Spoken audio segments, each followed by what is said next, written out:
All right, so we are officially recording. Go ahead and accept that. That way our classmates can access this and you all can access this if you want to review what was discussed in class today.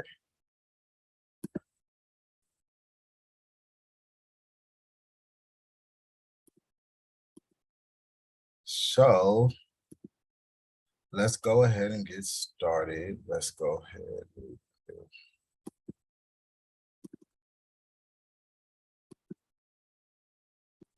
All right, so we're going to be discussing the Toni Morrison novel today. I'm really excited that you all had a chance to read it.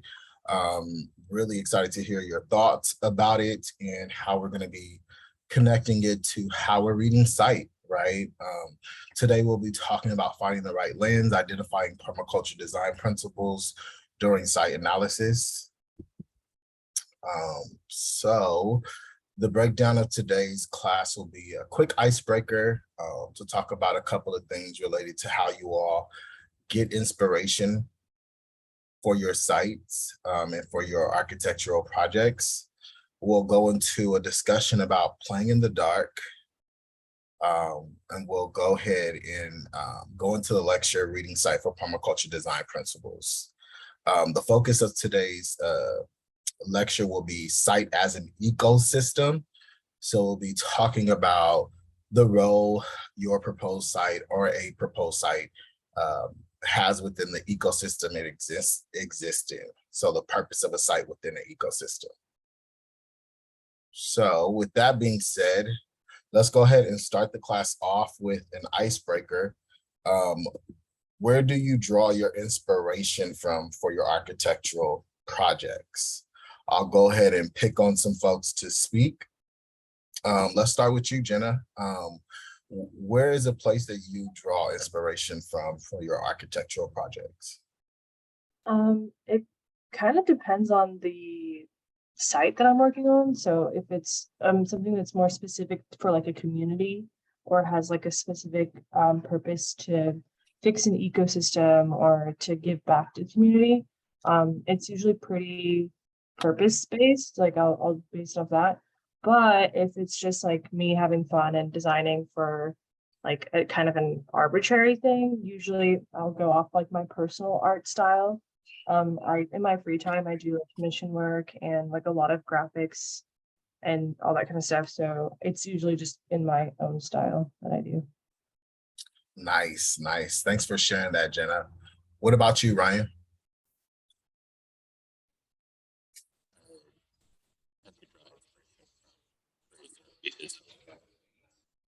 I can barely hear you. To draw it from the idea of pieces I look at when I visit galleries.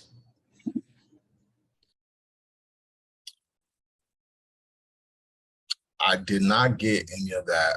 Maybe try writing it in the chat and we'll go to somebody else. Sorry about that, Ryan.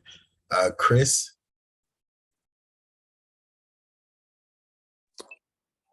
So I guess I would initially draw my inspiration from just field trips when I was younger and going to like either art museums or cool science exams and messing with the experiments or the interactable art and stuff like that. Now it's more of the field trips I'm going on now. I like seeing the botanical gardens and more of the greenery and floral side of the landscape architecture. Nice, nice. What about you, Catherine? I think that I draw my inspiration from my community that I lived in growing up, just because that's what I saw every day. And now moving closer to school, I think I draw my inspiration from parts of landscape that I see around school. And then, like Chris, I believe said, just also the field trips we get to go on. Nice, nice, nice. Joshua?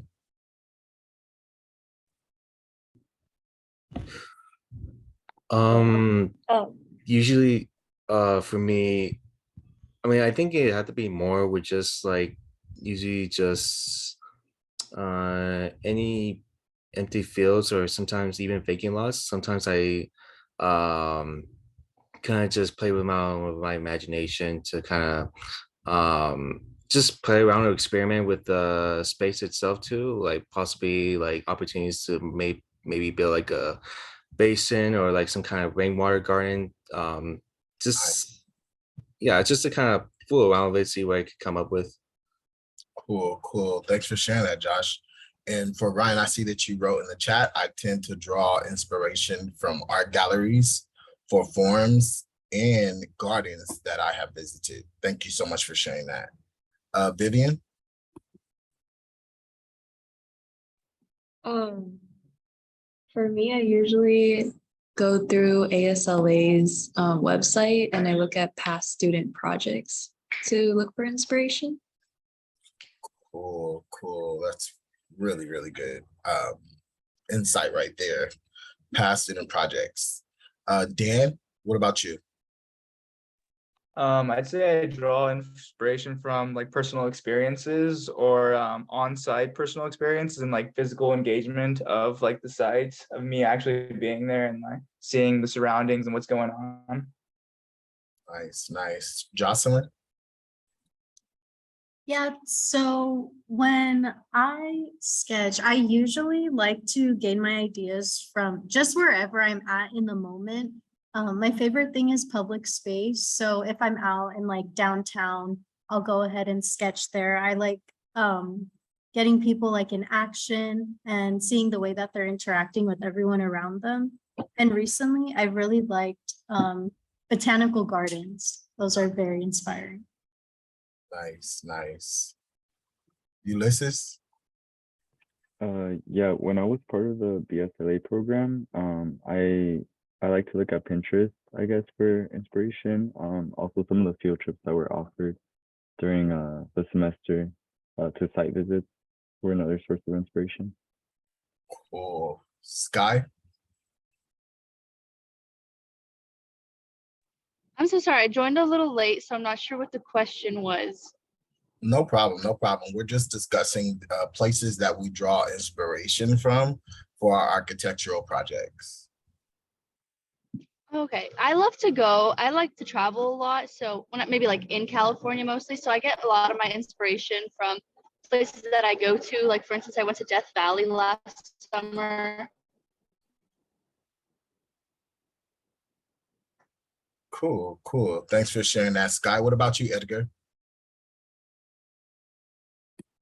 Honestly, like probably a combination of a little bit of what everyone's talked about, like, community, local landscapes, going to botanical gardens, like places that I've been.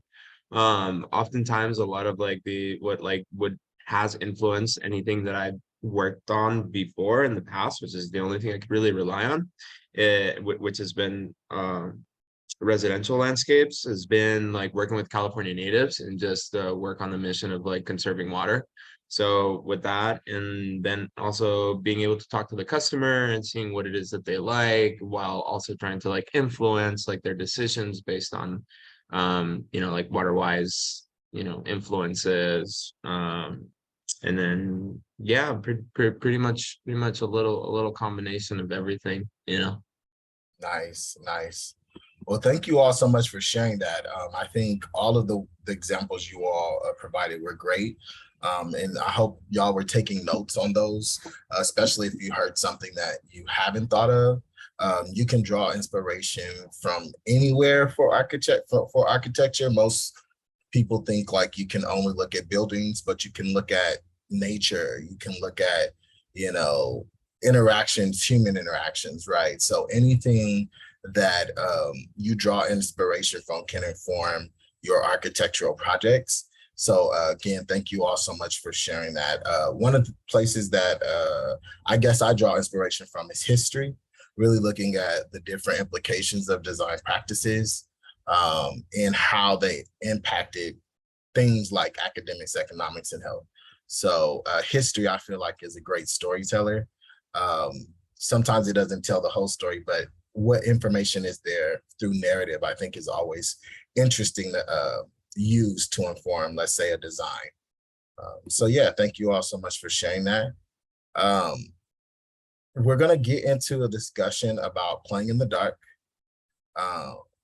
Before we do that, I want to go ahead and play a quick clip by Toni Morrison. It's an interview that she did, and I feel it'll be a great ground setting for the conversation that we'll go into regarding playing in the dark. So let's go ahead and get into it.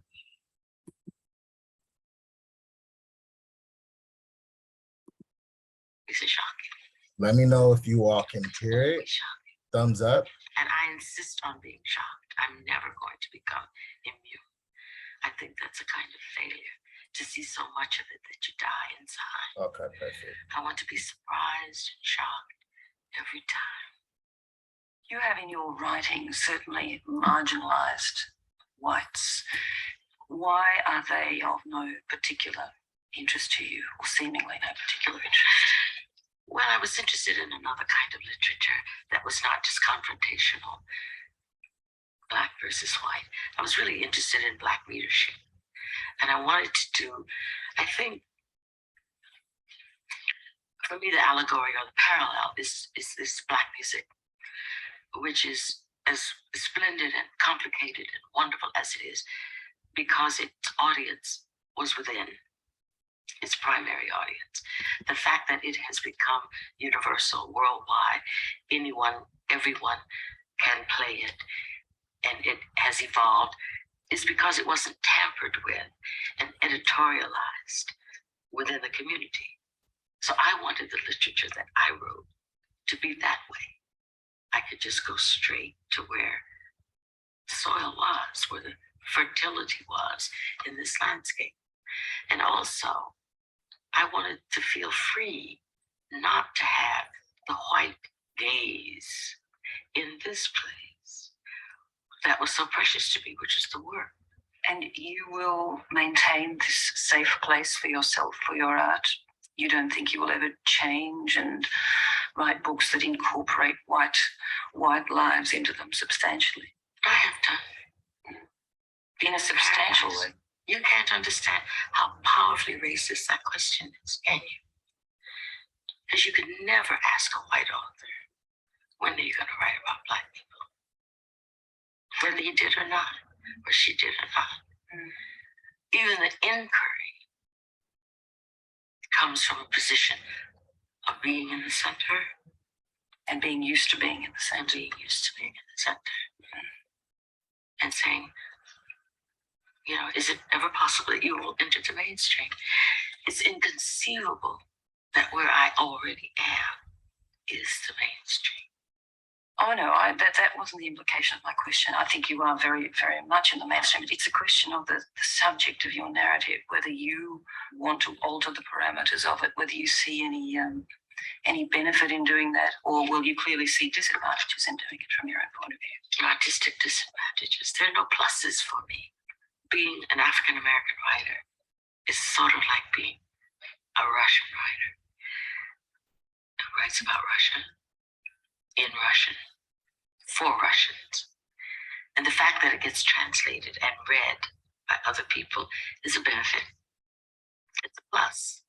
But he's not obliged to ever consider writing about French people or Americans or anybody.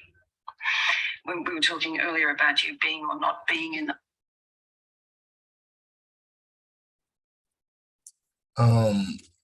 let's go ahead. That clip I think is powerful because it really gets to this part of the conversation I feel we're having when we're looking at let's say what we read in Sight Matters and the different ways you all interpreted that text, and how you all communicated the different ways you can read a site and the different ways a site can be used, whether it's an economic engine, whether it tells a historical narrative, whether it erases a historical narrative, right? And so with this conversation, I think it's so powerful because Toni Morrison is a world-renowned literary genius. And during this interview, she has to defend her approach to her writing prose, and has to assert her motivations for, I would say, her audience, and the intentions and the value on whether or not that intention actually holds merit or value because of who her audience is. And so that was very powerful because, again, I think it really sits with what we just shared during the icebreaker in relation to where, let's say, an architect gets their inspiration from. And although inspiration can come from anywhere, it is important that it should be reflective of site. And for so many reasons, it's important for it to be reflective of site. And the reason why I wanted you all to read Playing in the Dark was because in this course, we are talking a lot about narrative, and a lot of things that we experience in our day-to-day lives are informed by a narrative or several narratives.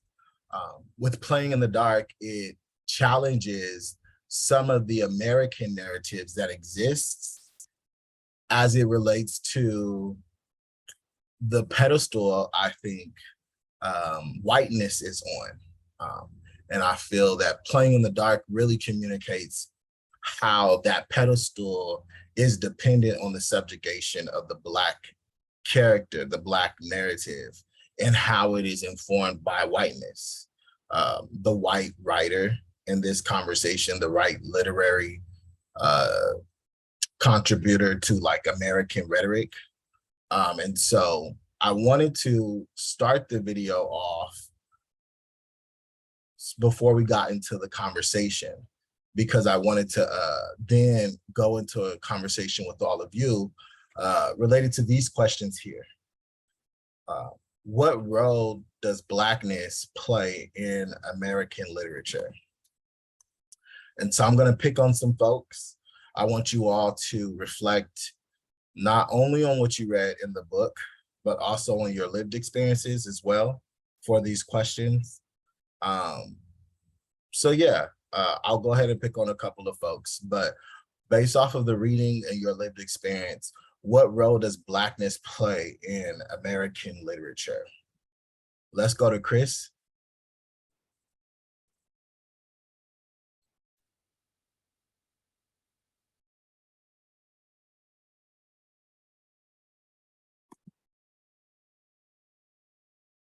I'll give you a couple of seconds to process the question. I know these are going to be some heavy conversations tonight, but definitely want you all to be actively participating.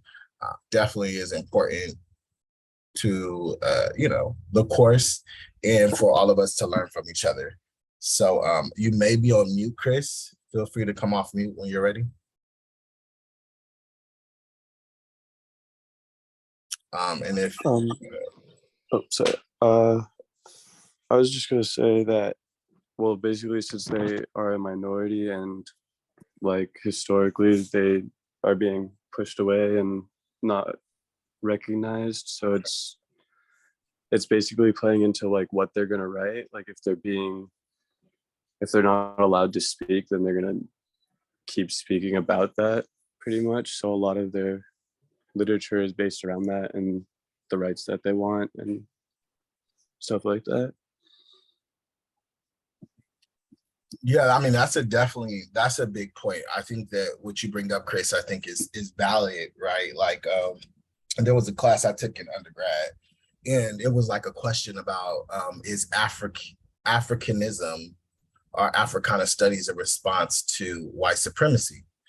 And there were like, some of the class was saying yes, some of the class was saying no. And I personally, I felt like it was more leaning towards the yes, because it was like this reality of, if, for example, white supremacy didn't exist, would there be a need for, let's say, Africana studies in its own kind of construct, like a need to separate it from the rest of knowledge, right? So I really appreciate you uplifting that. I think too, what Toni Morrison was speaking to in relation to what you're saying, Chris, is not only, let's say, the Black artist or the Black author having this dilemma of having to grapple with their Blackness in relation to, let's say, society and the constructs it holds, and how, let's say, their identity as a Black person is either valued or devalued within those constructs. What Toni Morrison, I feel, is also arguing is that Blackness plays a role for the white author for this, I was speaking of a pedestal earlier, this idea of a pedestal, like the constructions of literature has to prop up the white character at the sacrifice of the Black character. And this is a common practice within American literature. And Toni Morrison, the author she calls out in Playing in the Dark, these are white authors, right? And so I see a hand of, I think that's Jenna. Jenna, did you have your hand raised? I did. I just wanted to add to what you and Chris were talking about. I read the first essay about the Saphria and the slave girl essay. And I thought it was interesting because, like you said, she basically, that author used like slavery and Black struggle to be like, oh, look how good this person is for like helping the Black person, which I thought was very icky. And it was just very apparent to me once I was reading what Morrison had written about how she used those struggles to make the white people look even better, like kind of like a white savior kind of a thing is what I was getting at from that story. So I see what you're saying. So one of the components of the assignment, right, was to identify a hero, villain, and victim. Using that, who did you identify as hero, villain, and victim, Jenna? And were there any other constructs of hero, villain, and victim that were different, let's say, than your initial hero, villain, and victim assessment? I kind of struggled a little bit more with this assignment than I expected to, but I think at first glance, you kind of, or at least I thought that the mistress, the older lady, was like the villain. I think she still is the villain. She's kind of an awful person. She arranges the sexual assault of this young, like 12-year-old girl. And then there's like, I don't know, so as far as the villain goes, I think it's pretty obvious that she's the villain, but they also made the slave mom a villain, which I thought was really gross because they kind of rip her of all motherhood because she's kind of in on the whole plan to hurt her own daughter, essentially, in the worst way that you could imagine. And they kind of rip all motherhood from like slave women. And I thought that was a really gross choice in like making Black women part of the issue. Right. And I think that that's a powerful statement that you're bringing up, Jenna, because there's a culture at play in the context of, let's say, the Black character is, in a sense, a victim of the culture in which they find themselves in, but there isn't any accountability to the consequences of the cultural practices that perpetuate the Black characters, in a lot of ways, their behavior. And then, like you're saying, that they're in tandem with that, there is this intentional stripping of humanity of these characters. So there's an ignoring of the abuse of culture and the constructs that allow, these authorities of violence to perpetuate on Black bodies, while at the same time they're ignoring that, right, the humanity of those violent acts, while intentionally stripping the Black woman of their motherhood and humanity. Right. Yeah, I thought it was weird that it kind of seemed like the story where they tried to frame it, the original author framed it as like a story about female jealousy, but kind of didn't talk about how it was like very racially motivated. And I thought it was very strange that she just glossed over like so many weird freak points that I was reading. about how one-dimensional the slave characters were. They had no thoughts of their own, no feelings. They were just there to prop up, exactly like she was talking about, you know, the issues or the moral high ground that the, you know, there's a girl, her name's Rachel. She's like the good white girl or whatever who's trying to help the slave, but they don't have any, like, you don't ever hear about their thoughts or feelings. It's just about the white people's thoughts and feelings, which I thought was, again, gross. With that being said, and someone else can respond to this, what ways does literature influence culture, right? Does the chicken come before the egg in the sense of culture informing relationships? How would you say, let's say, a book can inform the way that someone sees another person's identity? And does American literature bear responsibility for, let's say, the next question we'll get into, like, let's say, anti-Black rhetoric?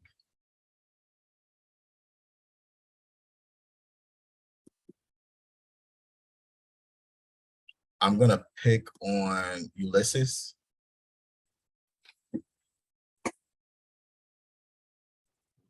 Yeah, so I think that definitely like a lot of racially motivated stereotypes are reinforced through literature. I think that a lot of it comes from majority white literature or novelists such as like Hemingway, which was spoken about in my section. So there was definitely a lot of dehumanization that was sort of communicated about Black people. And this sort of also didn't really stop with like literature. I think it also pertained to like even medicine, where I think that even like medical literature would, you know, reiterate the idea that, you know, Black people can feel pain. So that was something that was perpetuated, you know, back in those days. So I think that definitely it does have a very strong role in communicating these sort of like anti-Black rhetoric that we see, and you know, is still part of systemically with us today. I think that culture is in general like heavily influenced by literature. That's a perfect segue. Thank you so much for sharing that, Ulysses. And I think that that's a powerful connection you're making, because anti-Black rhetoric is something that was pervasive in the academic, economic, and healthcare practices of this country. And those, I would say, inherent practices of anti-Blackness then influence what we're experiencing today, right? There's a lot of Black death when it comes to things like receiving healthcare. And I have my own personal lived experiences related to that within my own family. Two of my siblings passed away at a very young age. My sister was 19 years old, and my oldest brother was 23. And the healthcare access and resources is disproportionate in this country as it pertains to people of color. And I know my family's experience is not an isolated incident. And so thank you so much for uplifting that. And I think it's a perfect segue to the next question. How does literature influence anti-Black rhetoric and inform the American identity related to other people of color and immigrant communities? So like, this question is really trying to understand how people are influenced by anti-Black rhetoric as it relates to how they see themselves in an American identity, or how they try to attach themselves to an American identity. Let's go to Vivian, and then we'll go to Edgar.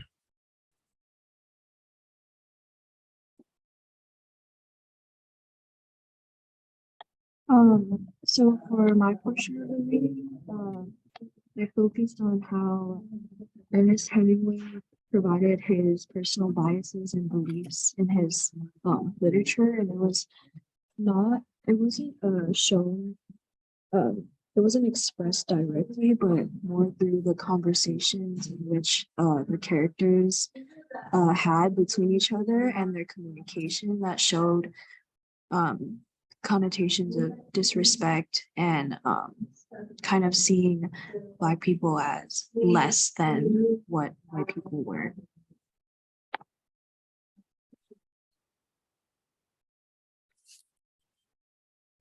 And just to dig a little bit deeper, Vivian, when literature that become like, let's say, staples of American rhetoric and/or identity are introduced to, let's say, people of color, and it's devoid of other people of color, it's devoid of positioning people of color in positions of value, giving them any positions of authority. And while doing so, kind of using, let's say, the Black character as the marker of lowest value to create, let's say, this cultural construct. How does that influence people of color that are not Black, or who are, let's say, communities of color or immigrant communities who come into a country and inherit this American identity as something that's desirable or something that they're trying to attach themselves to?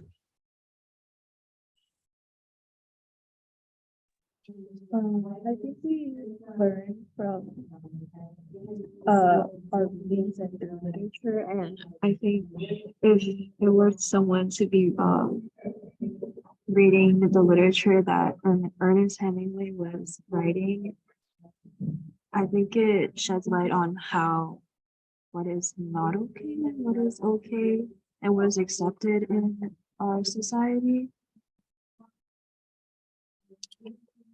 Thank you, Vivian. Edgar? Yeah, that's a really interesting question. It's like that question isn't something that like I've often, or ever really rarely like thought about how like that would actually affect like other minorities. Just like to think about how I think it sets like this like sense of like oppression and like limitation on minorities. I think maybe it like sets certain like fears.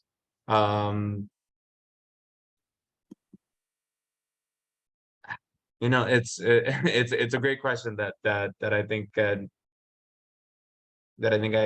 definitely need to think and deliberate a little bit more on, and like how it would apply to the learnings from the book. Well, what did your essay go over?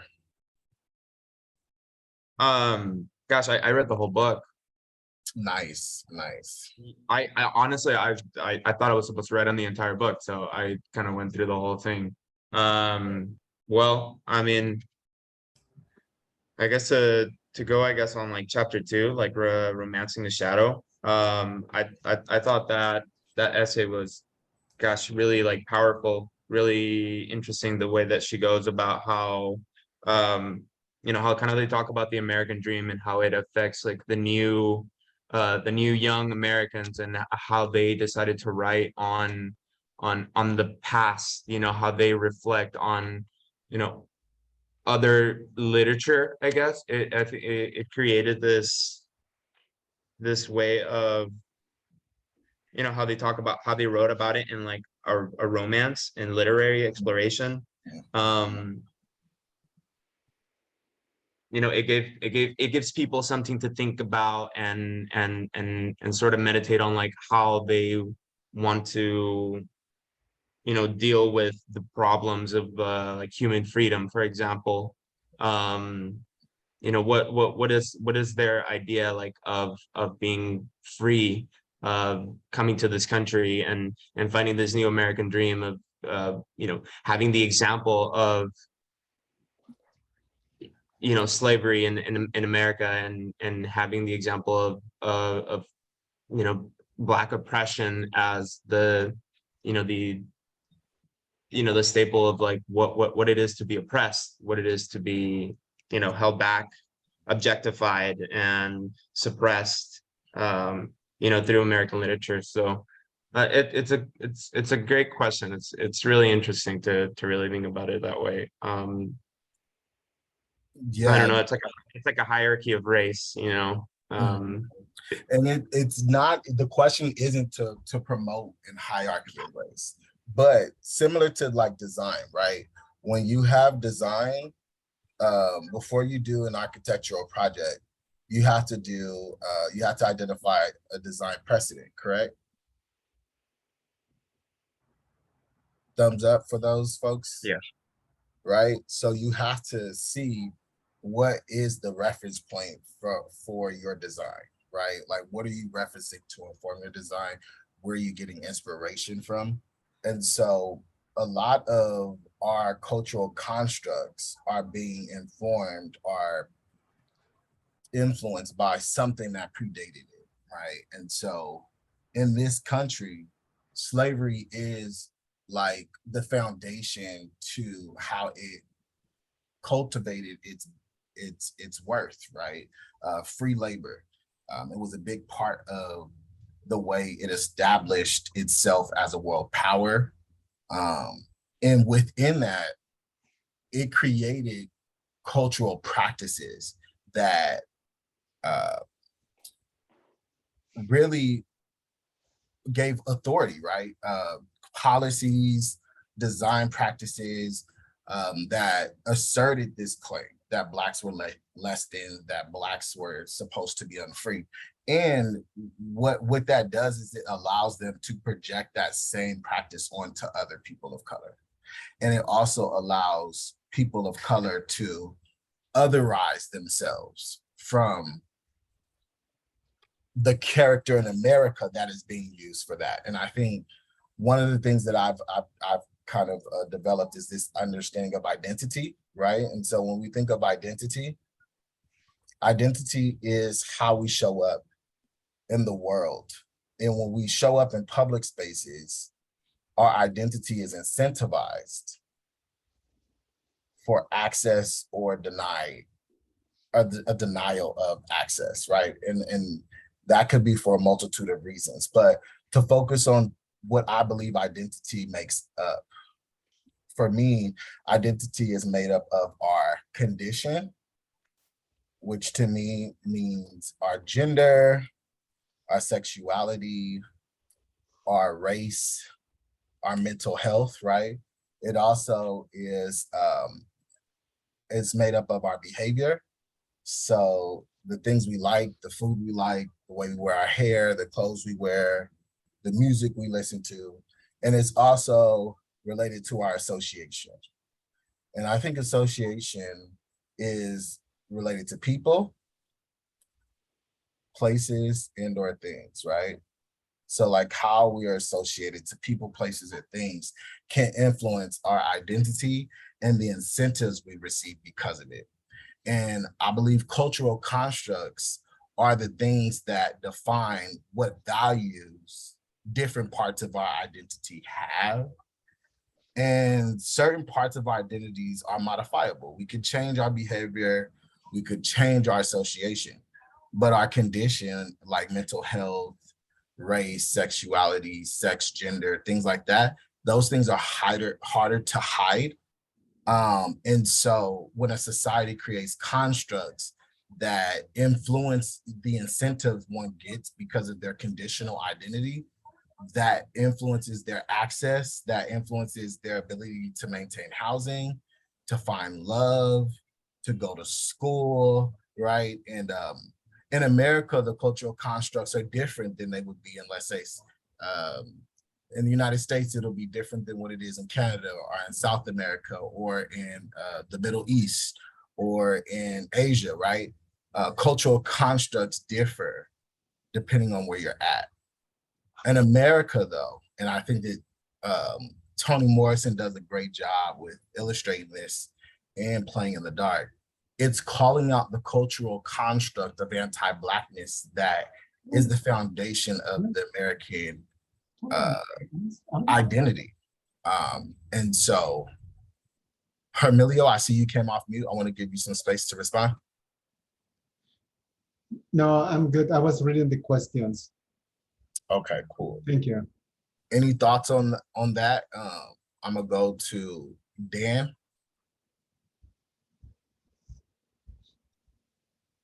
Yeah, I think just the thought of, like you were saying, the anti-blackness is the foundation of America.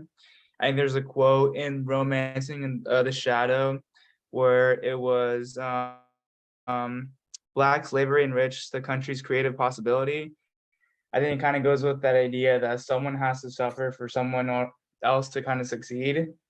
And so I think with that thought, it's kind of just like I think that kind of sets the precedent for like in order to be successful in life, you kind of have to kind of step over people, and then that to like influence necessarily isolating experiences for a certain group of people, but kind of just for everybody and designing for everybody instead of just like an individual.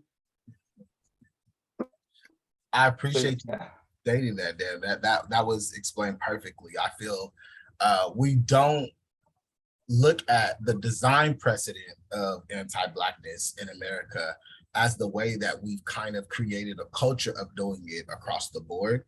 And then also thinking of anti-blackness as a construct, it also is predated, right? Like something like when we're talking about European hierarchies, they had a hierarchy of the royal family, the bourgeoisies, and the peasants.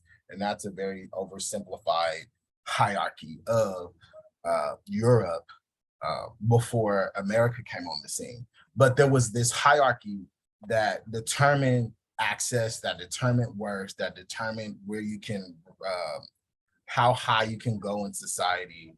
And you had to be born into it. There wasn't a way outside of that. And America became this new pathway to not having to succumb to the status you were born into. You were able to come into America and create this American identity of altruism and really just make it happen for yourself. But it was a lie. It was built on the fact that it needed slavery to do it, and the fact that we're still like not acknowledging that we are now kind of struggling with the way that it's permeated other constructs within the American culture. And so one of those constructs is architecture. And so we talked about in our last class site analysis. So I really want to talk a little bit about how do you see cultural constructs facilitated through literature influence architectural imagination. I'm gonna go to Joshua for this question. We'll start with you and we'll go to Sky. But like, how do you feel cultural constructs, let's say in literature, influence the architectural imagination and the types of, let's say, architectural projects that we've seen over the 20th century? And thinking of what you read in Playing in the Dark, as well as what you read in Site Analysis, Site Matters as well. I'm terribly sorry, Professor. I didn't read it. Which one? My son chapter, it was Romancing the Shadow. Sorry, I didn't read it. No worries, Josh. But thinking about, let's say, Site Matters, because I believe you turned in that assignment, correct? Site Matters, yes, I did. So thinking about Site Matters and what you read and what you researched and presented about or prepared your presentation on, how do you think cultural constructs are facilitated through, cultural constructs that are in literature can be facilitated through the architectural imagination? How is that represented, reflecting on what you read and studied in Site Matters?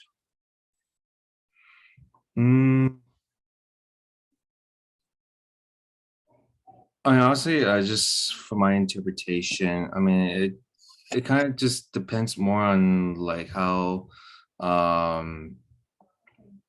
like the space itself, how it's settled, like how it's kind of divided to kind of like, well, like for example, there was this one part I saw in, well, actually I read in in the chapter how it uses like some barriers to kind of just block out on like stuff that people don't necessarily want to see in terms of like giving the site a little more like a pleasing visual effect that most of the times like usually city authority like sometimes city authorities like tend to block out sorry, I'm kind of going all over this, but no, but I just think that just in my interpretation, it's one of them is just usually involves some like either physical barriers that just block out like just stuff that they don't want to see, that they just want to make it more pleasing for just like the neighbor, like the majority of the like the neighboring residents or like the or like even like tourists too, just like in a way kind of like redlining. That's the way I see it. I like what you're saying, Josh, because what I'm hearing you say is that they are taking control of the narrative, and that they take control of it by blocking out certain, I feel how I'm hearing what you're saying, Josh, they're blocking out things that they do not want to see. And that can be a multitude, that can be interpreted in a lot of ways. I interpreted that as like maybe history of the site that they do not want to highlight. They could block out, let's say, I know, like, let's say in Manhattan Beach, there's a lot of oil refineries there, but they have a lot of green space surrounding that site that blocks out the view from all of the machines and things and lights and smoke and stuff that's going on in Manhattan Beach, which is really interesting. But yeah, the ways that they can isolate a site and block out narratives and or things outside of that site that they do not want to, outside or inside of that site that they do not want to share with the world. That's how I understood what you were saying, Josh. Yeah, most of the times like just to make way of like something new, like whether it's intentional or not, just to kind of like completely extravagate or like just terminate any of like the existing how do you say it, just like part of the narrative that was there that kind of gave some emphasis on how the space was used, or like what kind of story to tell, like from the for the people. But yeah, Right. Well, thank you so much for sharing that, Josh. I think that's a great point that you brought up. The way that a site erases or highlights things and why. What are the motivations for that? Sky, let's go to you. What are your thoughts related to this idea of literature influencing architectural imagination?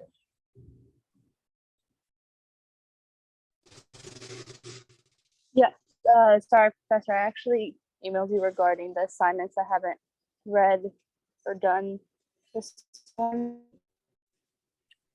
Just like jumping into the conversation from what you've heard, y'all don't got to put yourselves on blast.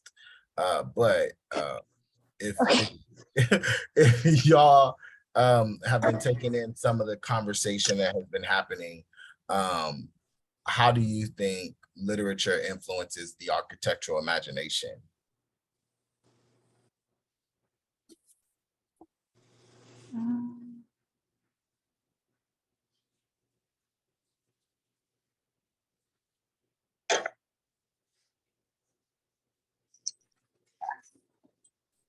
You could think about that real quick. I'm gonna go to Steven. Hello? Yes. Well, to add on that conversation from the Site Matters book, I was reading from site or from place to site, and what that reading said most importantly was everything has a narrative, right? And it's either either misplaced, like displaced. I would give an example like gentrification, you know, those narratives of those people being displaced. And then it either gets, well, narratives and places are never erased. That's one thing. They will always be there. But it just gets just displaced or what's the word? Covered up, right? A site can cover up that existing narrative in place. To relate it to the reading, Tommy Morrison, I would say I did the nurses and the darkness of nurses and sharks, right? I would say I would connect the dots that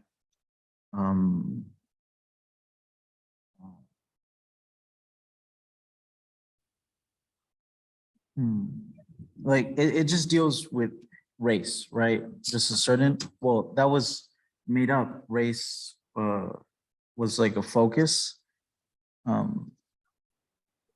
See in the chapter, race is explained that race is a metaphor for history, for class status, for economic division, and for distinguishing forces or distinguishing of forces. So this goes also to like history, and history is usually narrative, right? What sort of narrative is in place? And yeah, that's really all I have to say, like sort of connecting that race and narrative and what narrative gets placed and who gets erased, because narratives are attached to people, right? And when you know, displace narrative, you essentially displace people. Right. And who gets to own the narrative? Who gets to share their narrative? Yeah, and one ahead. thing before like I forget about it, I wanted to go back to like about like how like, one thing from Toni Morrison is that she referenced James Sneed's list of common linguistic strategies, and one of them is well,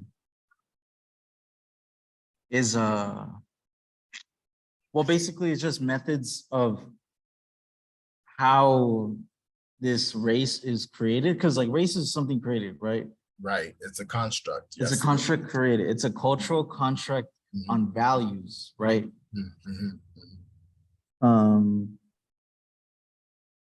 So right here it says economy of stereotype allows writers to create without responsibility of specificity or accuracy. So these like identities or just these values, because I would say values connect to identities, they're placed by whoever writes them. Right. So then they're being written as, you know, a hero and a villain. And I would connect it to how now it's like people who commit crimes, right? Like the whole prison industrial complex, and the most people who go to jail are Black, right? And it's this whole racial disparity because of law enforcement and that. Not to get too much into that, but more about the big part of it. The narrative. The big part of it is just we see criminals as bad guys. And if these bad guys look as a certain narrative, then we're going to be thinking about it. I believe I read, there was this study where it's like they brought all these people and they asked them, who do you picture a criminal? And I believe like 80 or a huge percentage was Black, like a Black person. So that just all relates to narrative. It relates to narrative. I appreciate you uplifting everything that you said, Stephen. Last week, I went to a conference on criminal justice fines and fees, and I spoke about the impact of policy related to criminal justice fines and fees and the historical relationship it has to slavery. And these narratives that are developed related to anti-Blackness and otherness, anti-Blackness and otherness, created a lot of policies and laws that allowed for the state-sanctioned violence against Black bodies, brown bodies. A lot of the laws that we deal with today, the whole criminal the industrial complex, is really rooted in the subjugation of Black people and other people of color. And when we're talking about design and design imagination, we have to be mindful of the ways our communities are designed. All of those things are facilitated by planners, architects, and engineers, right? Like the only way that we can build the communities we live in is through development. And so when we're talking about the architectural imagination, we have to look at the story architecture has told over the 20th century, and what story will we tell in the 21st century, right? When we're talking about redlining, right? You have all of these policies that literally wrote, if you live next to Black people, you will be considered low class. You have to move to the suburbs in order for your housing values to have increased values. They also made policies and practices that stated if you have Black people in your neighborhood, the value will decrease. So they created incentive based off of identity and through zoning and through architecture and through development to influence racism, right? This is something that was built into the architectural imagination of the culture, right? And so that really resulted in cities like LA, who to this day, we see a lot of segregation in our cities. So I wanted to have you all read Playing in the Dark, because I think Toni Morrison did something powerful and framed it in the context of literature, but it is a context that can be spread into all of the things that we interact with within this society, all of the institutions, all of the constructs. There's an element of pedestaling whiteness, and it may not be in the peopleness of it, right? But the practice, the behaviors, the identities, all of these things are a big part of the way people could move through society, and a big part of folks getting to a part in their lives is attaching themselves to some of these identities related to behavior, condition, or association. Okay, so the last question that we'll talk about before we move on from this is, how is anti-Blackness and otherness written into architectural landscapes? And with this question, I want you to think about your own lived experiences and the way that you've experienced the built environment, how you've experienced architecture as a person of color, as a Black person, as a non-binary person, for folks who may be non-binary, for people who are immigrant, for people who are women, right? All of these different identities, how does that influence the way you experience the built environment? And what are some examples of anti-Blackness or otherness that you have experienced in the built environment? You can reflect on some of the lectures we've gone over, or again, your own lived experiences. But how is anti-Blackness or otherness written into the architectural landscape, and how have you experienced it? So Joshua says lack of maintenance. That's a powerful example there. Hermilio, I'm going to pick on you. What are your thoughts about anti-Blackness or otherness written into the architectural landscape, either that you've heard through our lectures or you've experienced yourself? Well, if I'm going to talk more about my experience, I would say more, it's all about segregation and giving less opportunity to African American people to succeed.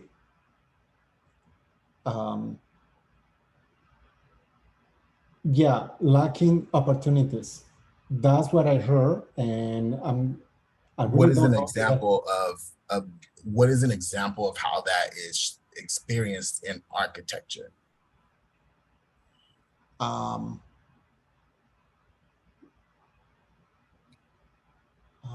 can't think anything about right now about. When you think of because you're talking about lack of access, did you say education? Well, yes, education can be one of them. So if education is your example, what is an architectural impact of education that you feel is represented in the example you gave?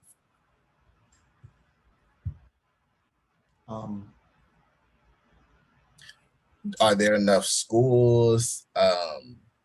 Do the schools No, I represent, would say maybe like, that it's not because no school around. I would say maybe because if an African American doesn't have the resource to get to school, the decision is not to get any education because obviously education costs a lot of money. And if I want to succeed, I need to have some money to afford whatever I need to help myself when I'm in school. so you're saying like there's a lack of architectural infrastructure around like holistic needs of school, right? So let's say transportation routes, safe routes to school, as well as money issues, like let's say I'm paying for a bus pass. Like, why do students have to pay for bus passes? Why isn't that something that is provided for families who may not be able to do that? That's a great point, Hermely. I like that. What about you, Chris? What comes to mind for you?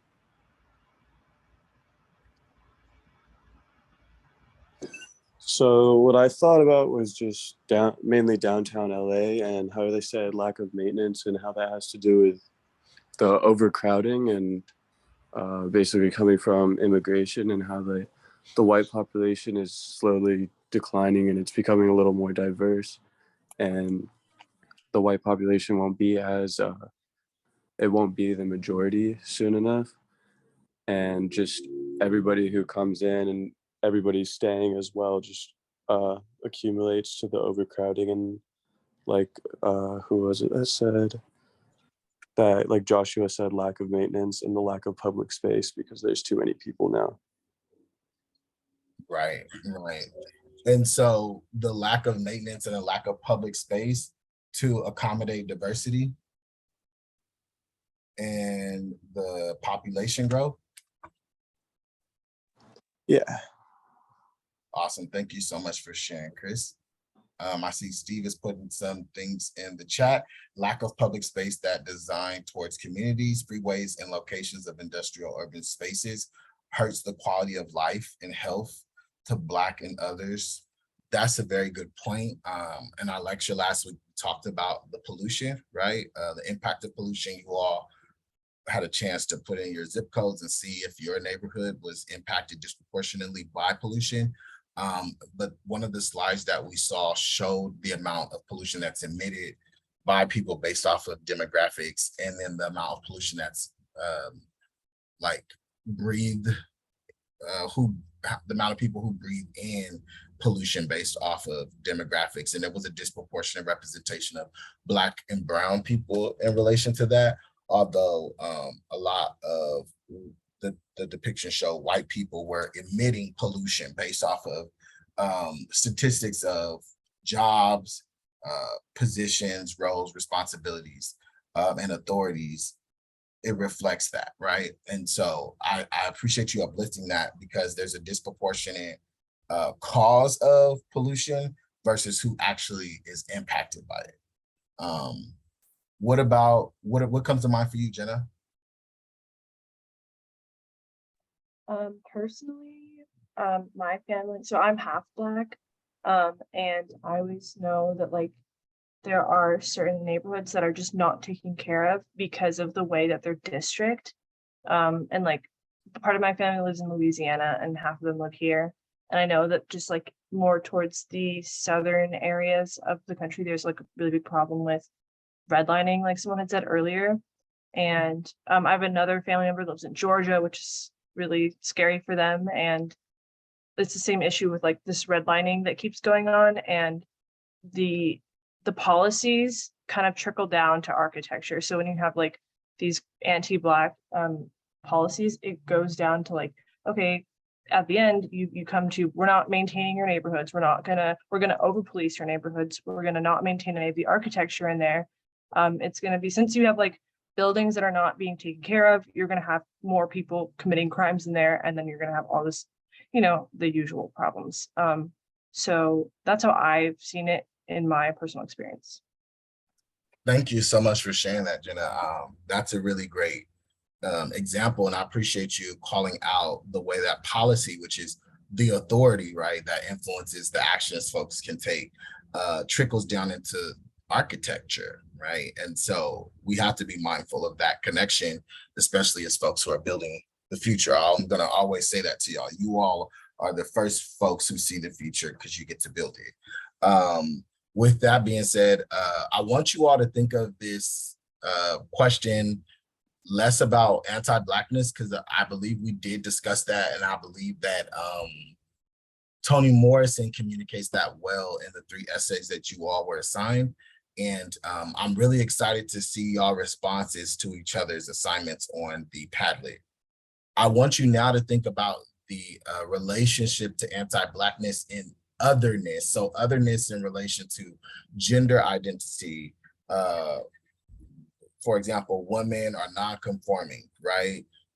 Queer identities, fathers versus mothers, right? Like just infrastructure in the environment that, let's say, our cultural practice of not valuing people because of their identity, again, as precedented by slavery and anti-Blackness, now permeates in other people's lived experiences related to their identity.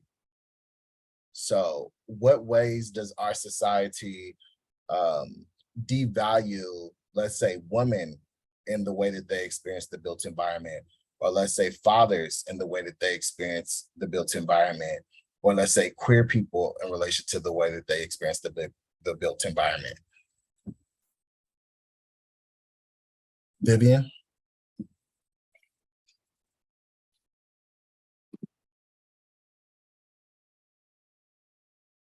I'm sorry.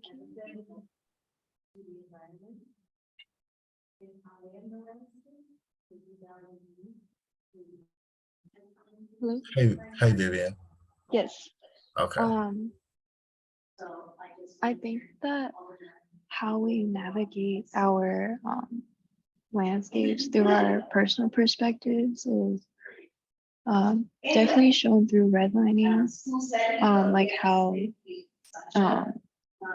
she mentioned in her response. I think especially growing up, the redlining districts in the industrial areas of San Francisco, I noticed that like ever since that my parents started their job there, we also had to move to that district, and I noticed a lot of infrastructure was lacking in the area, and how there was also less funding for the parks and the schools in that district, and how a lot of industrial regulation wasn't taken seriously, like how when we moved over, my mom and my grandma had developed asthma because of the industrial area that we were living in. That's a really great example. Thank you so much for sharing that. I'm gonna go to you, Ryan.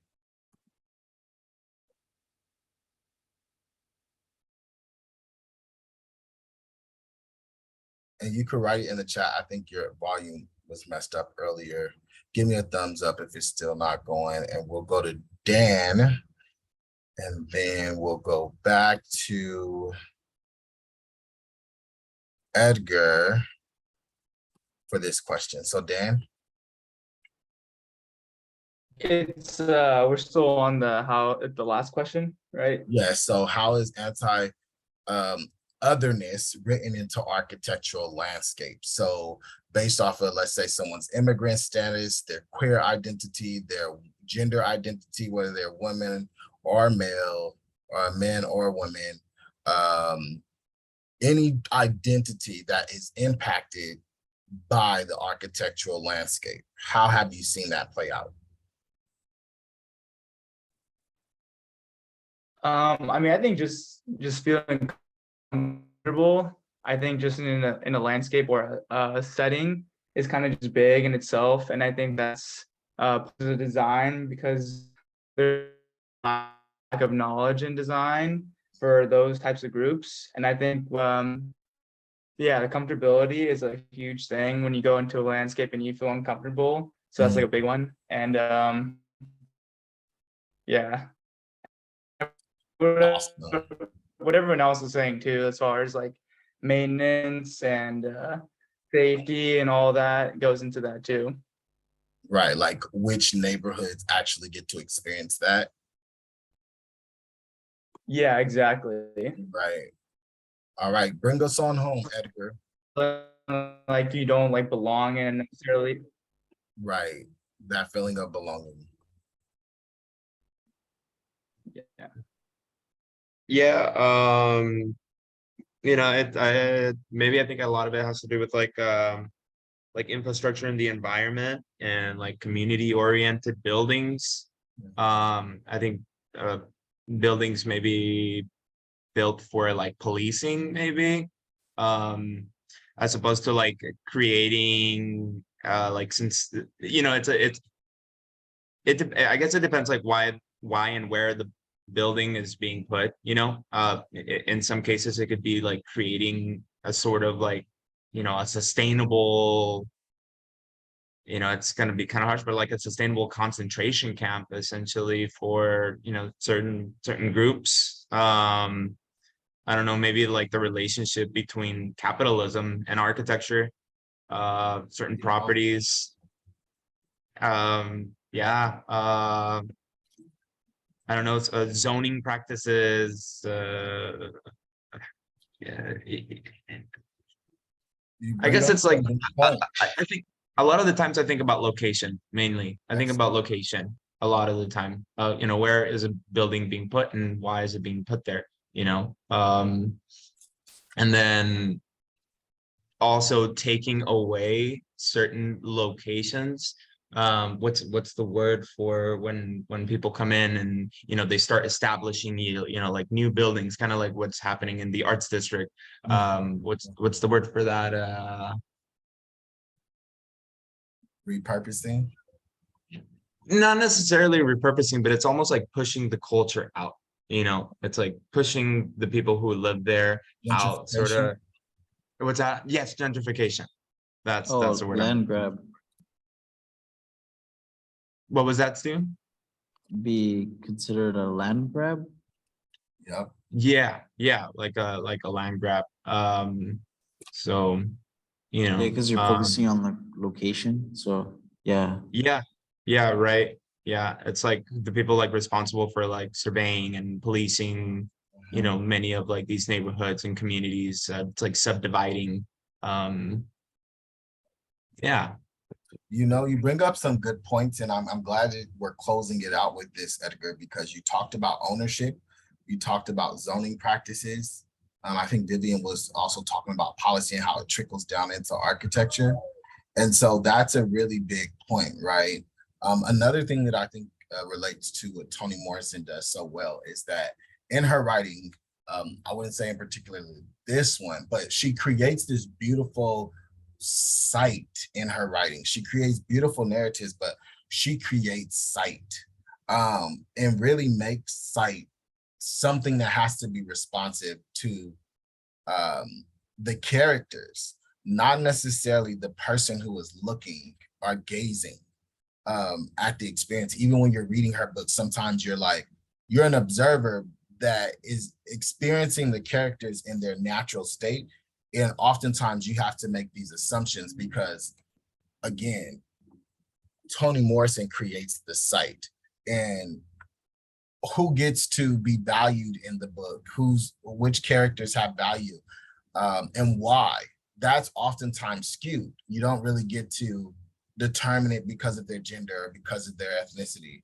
You just value them because they're these amazing, complex, beautiful characters that sometimes you can see yourself in.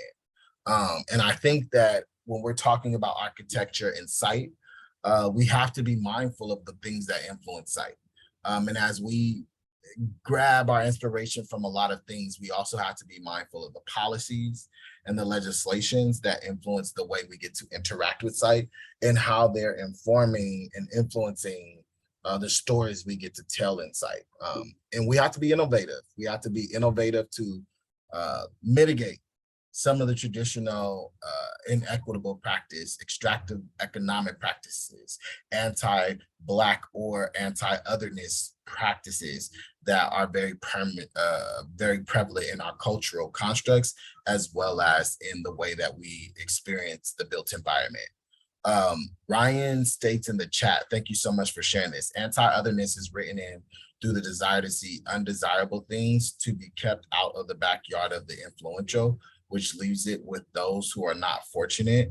Some infrastructure was created to keep out the poor, such as low tunnels that would prevent public transportation. So yes, that is a really good point. In our built environment, we see these values play out on who gets access to certain parts of the city. And I really feel like that's always been an interesting component, because when time goes on, people move about the city. So there's never one group of people who stays at one location. Gentrification is a big part of that, right? But even before gentrification, there was this moving of, let's say, Black people into white neighborhoods. So like, people historically move, they're mobile. There is no stagnant anything. Everything is evolving, ever evolving. So I appreciate what you shared, Ryan, because it really calls out this desire for us to want things instead of saying that they're always changing. And when we intentionally build infrastructure or an environment that is uninclusive, in the long run, that is not beneficial to anyone, because people move, there's a good chance that you're going to be someone who interacts with that environment later down in history. In LA, there's a big part of infrastructure that is experiencing redlining impacts, right? Redlining, they were building a lot of infrastructure in these redline communities with less quality material. Water pipes were made of lead piping, and they were very much so not as quality as they were with the iron pipes in other communities and neighborhoods. And so now in 2022, the city and the county are having to replace a lot of water pipes. You all probably read about that in that reading that you all were assigned, but that's an example of long-term impacts of inequity and the fact that we all lose in the long run with inequity. So with that, I'm gonna move forward. We talked about history and framing things with history. I think history tells a beautiful narrative because it sometimes exposes the narratives that were omitted. And so when we're thinking about a site, I want you all to reflect on the readings, the site matters, as well as the Toni Morrison reading. And also you all are working through your reading of the ever-changing water infrastructure in LA. So these are really great readings to give you this holistic understanding of some of these very relevant conversations to each and every one of us. Like, let's say water access to water. We're in the biggest drought that we've ever experienced in our lifetime. And a lot of that is impacted by infrastructure and will be impacted by the decisions we make moving forward related to it as well. So one of the things, these are some of the questions I want you all to always be asking during your site analysis. What is the purpose of the site? Whose story is the site telling? Who is being denied or granted access, and how? In what ways can the site be reimagined through a landscape intervention? Okay. Does anyone have any thoughts, questions, comments about these questions? All right, I have an opinion about question number one. I personally believe that the main purpose is to inform people, students especially, and whoever wants to read the history of humans, and especially maybe African-American people, because now that you asked this question, I understood that I'm not saying that African American people are very lucky because they have a very nice story. No, no, it's not. It's um, yeah, I would say that it's a bad story, but it's something that honestly, not many people know about it, and it's important to understand the reality rather than before I'm going to put some limits myself to somebody who is not um, white or even my same color. Before I do that, it's better for me or for anybody else to understand first why they here, what is the story, um, yeah, things like that. And the second question, I think that the story is, again, most of the story and the majority is to the African American people, and um, all those writers, very professional writers, uh, they write and they have a reason why, and they have probably they are very mindful. That's what they decided to write the story about other people, because somebody has to do it. If nobody does that, well, there is no way for me to find out the background of other people. And again, the third question is who are the ones who are denied? Well, and I think it's, again, the whole panorama, it goes to African American people, because it is very clear, and according to the novel, it is very clear that uh, um, Black people are the ones who has more barriers in this, I would say, in this country. That's my opinion. You say that last part one time. That's my opinion, I said. Oh, you said Black people what? My They own have the opinion. most. My own opinion, I said. Yes, but before you said your own opinion, I was just trying to get what your comment was. I'm sorry, I missed it. Oh, okay.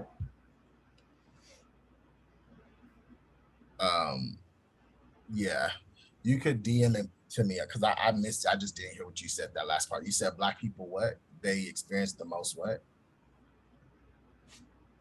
Oh, according to the book, African American people are the ones. Well, of course, this is just the book refers to a specific group of people, which is African American people, and I see right there that they have they have a lot of problems and barriers that they have to confront in order to have a better life. Right. No, I appreciate you sharing all of that. I want you all to just take these questions in. Thank you again, Hermelio, for sharing that. I think that you definitely provided some insight and thought-provoking responses to it.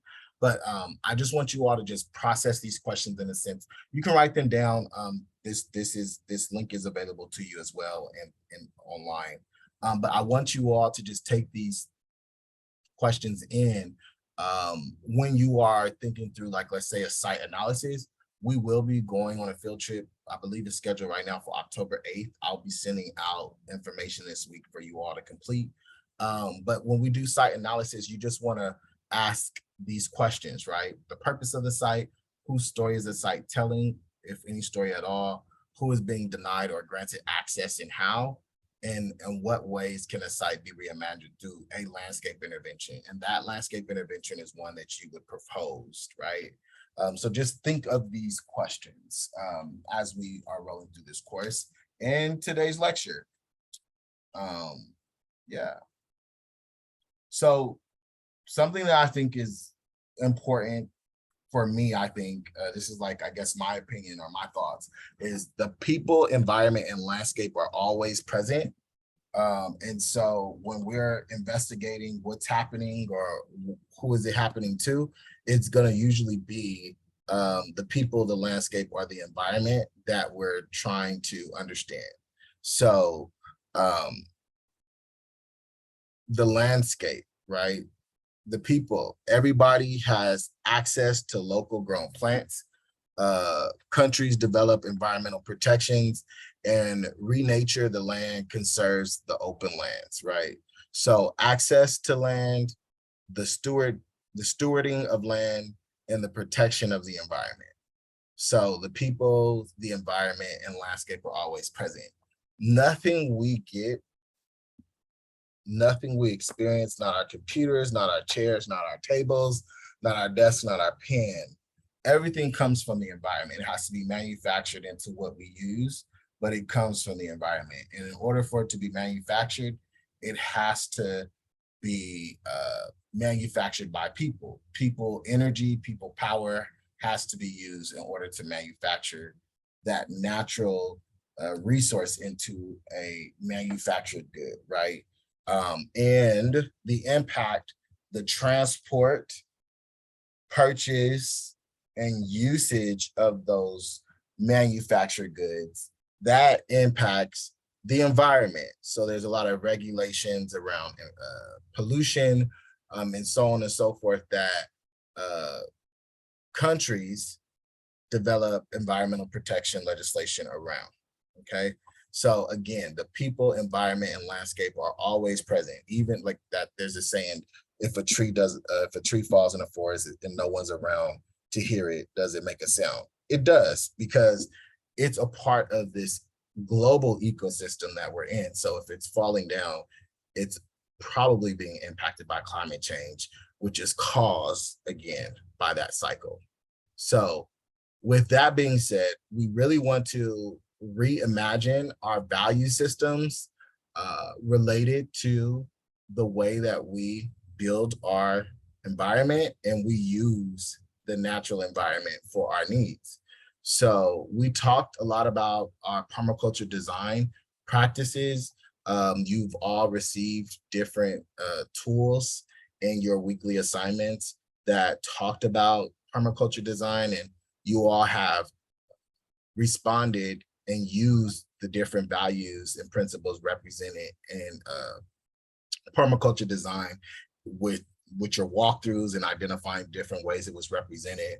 Right now, I want you all to start from the middle and we'll go out from there. I want us to go ahead and read through these things. I'm gonna pick on a couple of folks to read. Hopefully y'all can read upside down and around and around. Let's go to Jenna. I'm gonna have you read the first 3 ethics that are in the center. Care for Earth, care for people, fair share. These are the ethics of permaculture design. After we read these, we'll watch a video to go into these concepts in more depth, but I'm gonna go to Joshua for you to read these first 3 petals of this beautiful flower. Hopefully you can see my fingers. Yeah.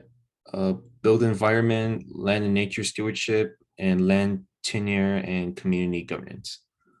Awesome, awesome. And then Vivian, if you could read these 4.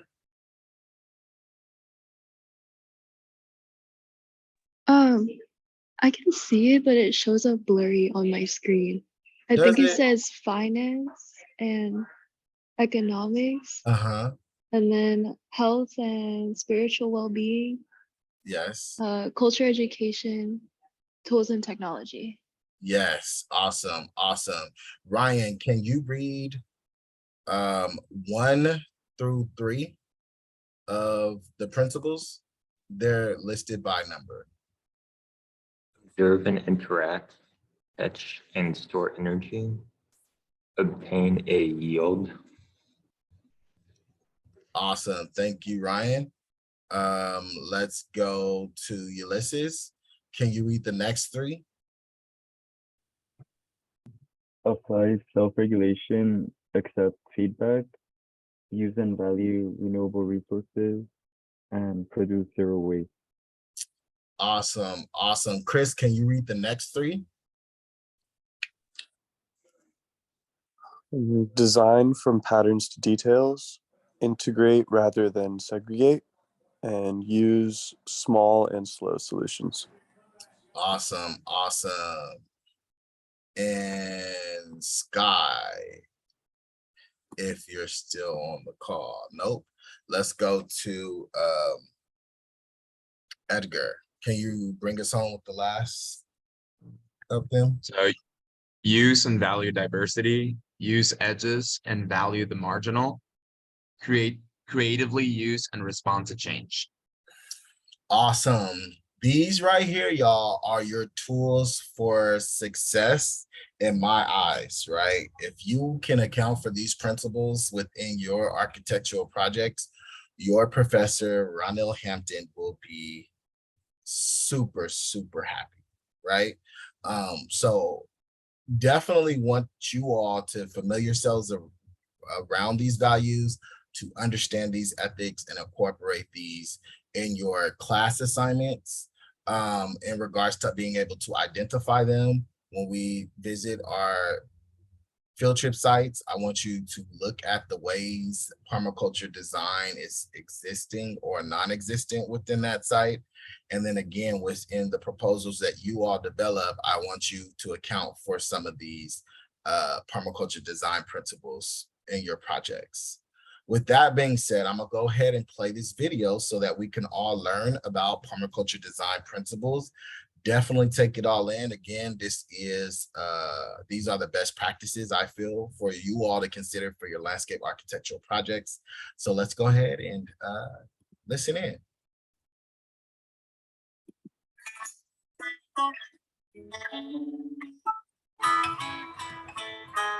Arrived at the final element of the permaculture decision-making matrix, the permaculture design principles. Here are my two favorite books, which are the source of the principles. Bill Mollison included a comprehensive list of principles in the Permaculture Designer's Manual. And later on, David Holmgren consolidated and repackaged the principles into 12 in his book, Permaculture Principles and Pathways Beyond Sustainability. So for simplicity's sake, I'll present to you Holmgren's 12 principles. Principle 1 is observe and interact. And this is essentially what we've been talking about for this entire course thus far. Where am I? What are the forces present on my site that I need to design for? Climate, topography, water, soils, vegetation, wildlife, wind, fire, people. These are some of the elements that are part of our observations. Principle 2 is catch and store energy.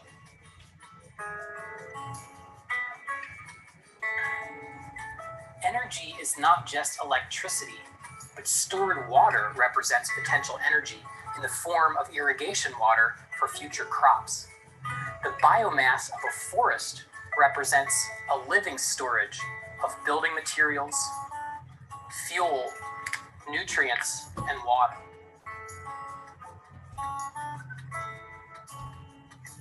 Alternative energy systems can turn wind, sun, and flowing water into electrical energy.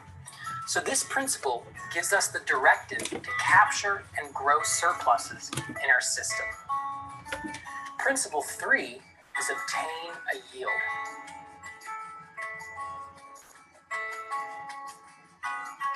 This principle promotes self-reliance and gives us the directive to reap a harvest from our permaculture system, because you can't work on an empty stomach. This principle is relevant when making a choice about which tree to plant in a location. Always choose the one with greater and more diverse yields over an ornamental plant. Yields are not just food. Yields can be building materials, fuel wood, nectar for honey, but plenty of food growing all around you is true security. Principle 4 is apply self-regulation and accept feedback.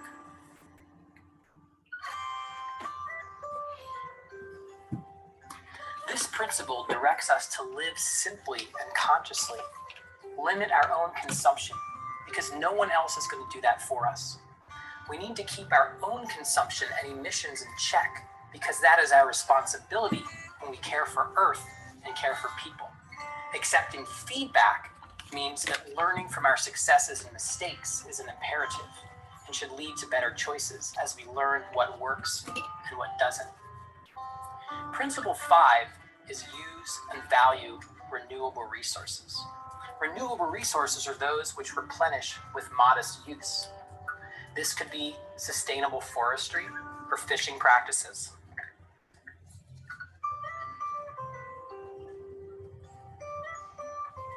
This could mean planting an orchard downslope from a forest to take advantage of the nutrient and water drift that continually moves down the hill.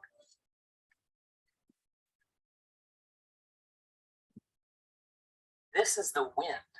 This is the fact that plants and animals breed, and if we're responsible and careful, many of these resources can provide in perpetuity. The next principle, number 6, is produce no waste.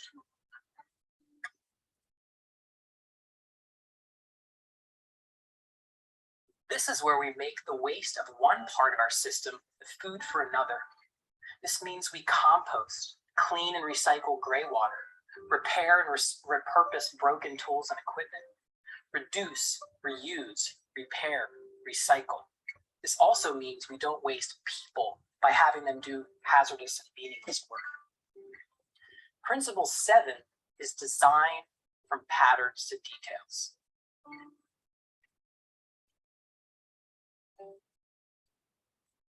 This is one of my personal favorites.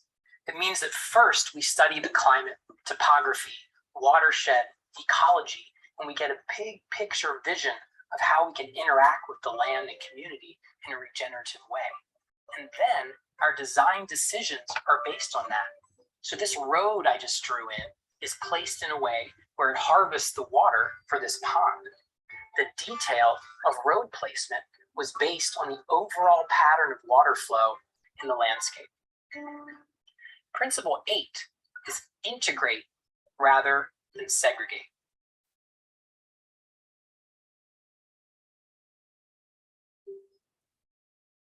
This principle says that the more relationships between parts of your systems, the stronger, more productive, and more resilient your system becomes.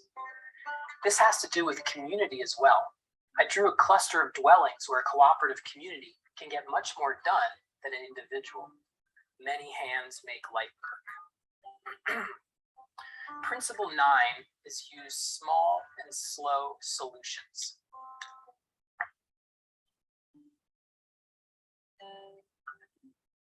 I've gone ahead and harvested some of the trees on the forest edge to use for fence posts and replace them with nut trees that will start bearing in about 10 to 12 years. And will then live for hundreds of years. I've planted new trees over here, which will be new fence posts when these ones rot. I've also inoculated edible mushrooms into the stumps of the trees I cut, which will produce for years and then spread to others with the fallen wood. These are all examples of playing the long game using the small and slow design principle. Principle 10 is use and value diversity.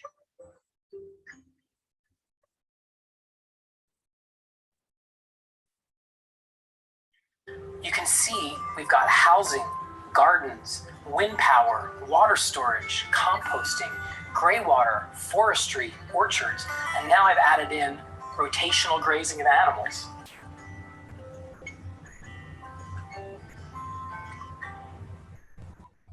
Both here and in the orchard. I've also added more trees and gardens around the homestead and fish to the pond. Diversity is one of the key aspects of permaculture.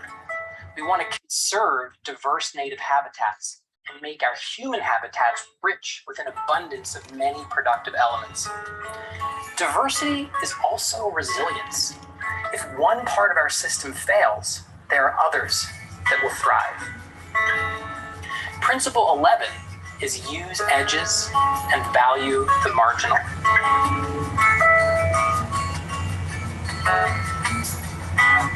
I've added edible hedgerows around the animal paddocks and along the road. I've also added bamboo down below the pond, which will be sub-irrigated by water that seeps down.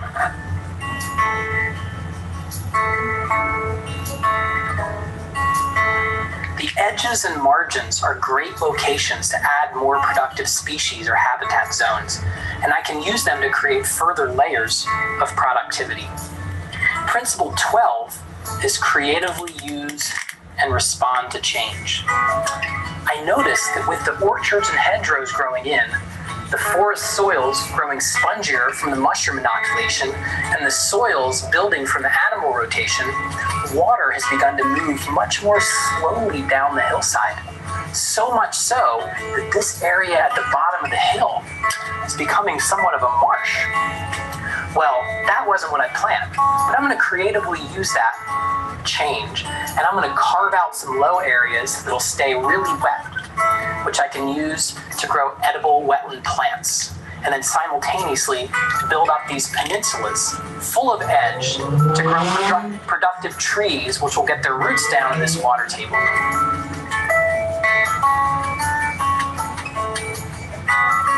Wow, I didn't even see that yield coming, but there you have it, the permaculture principles in action.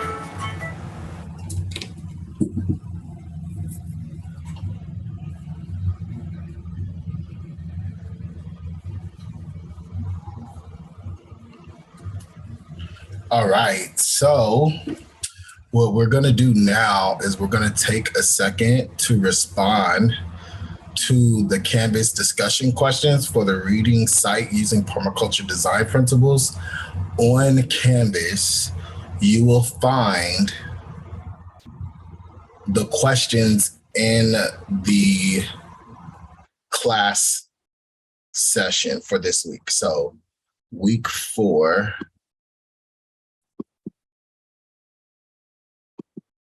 should show lecture investigating site using permaculture design principles.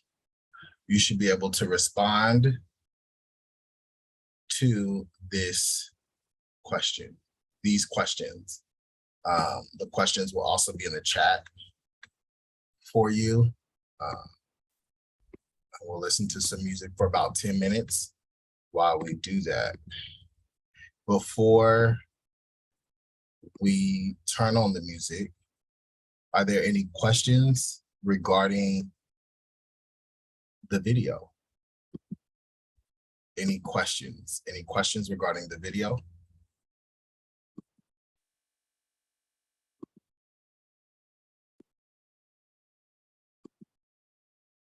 All right, so we'll listen to some, let me make sure, because I don't think I can see y'all right now. How do I see y'all? If y'all have any questions, just come off of mute because, all right, cool, no questions. We'll listen to some music for about 10 minutes. Feel free to respond to those questions and submit them onto Canvas.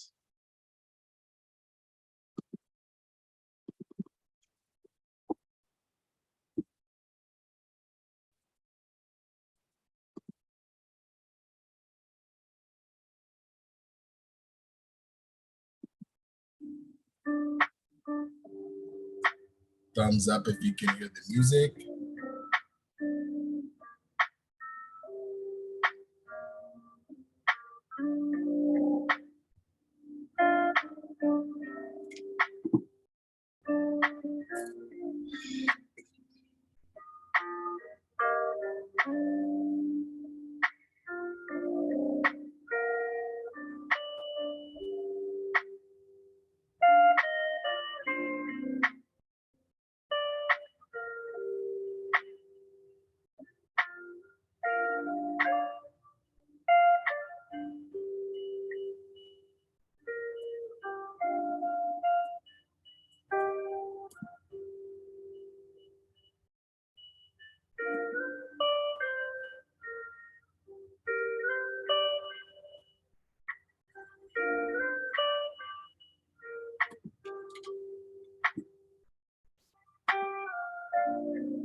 Hello, professors.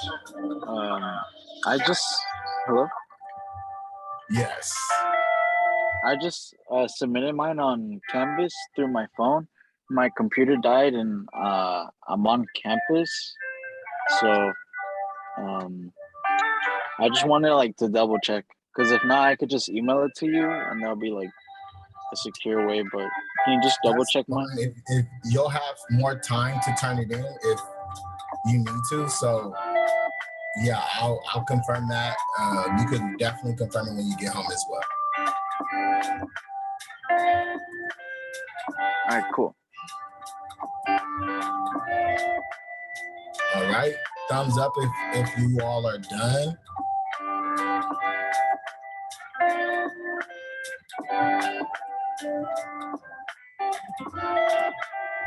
All right, we'll give it about 1 more minute.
All right. Thank y'all so much for taking the time out to respond to those questions. Let's go ahead and start coming back. Give me a thumbs up if you're back with me.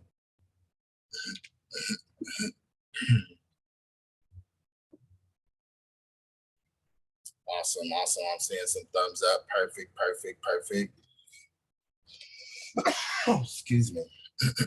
So we'll do a couple of share outs and then we'll go ahead and continue with the lecture. We're wrapping it up. But I want to go over some some site considerations, looking at the local LA region and some of the historical context to the sites that we see today, using documents like the Home Loan Corporation red line docs.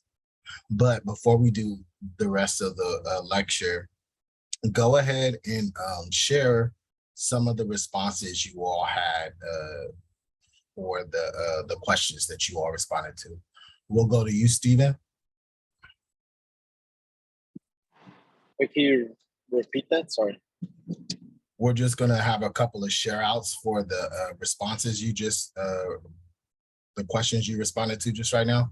So go ahead and just share some high level overviews of your responses to those questions.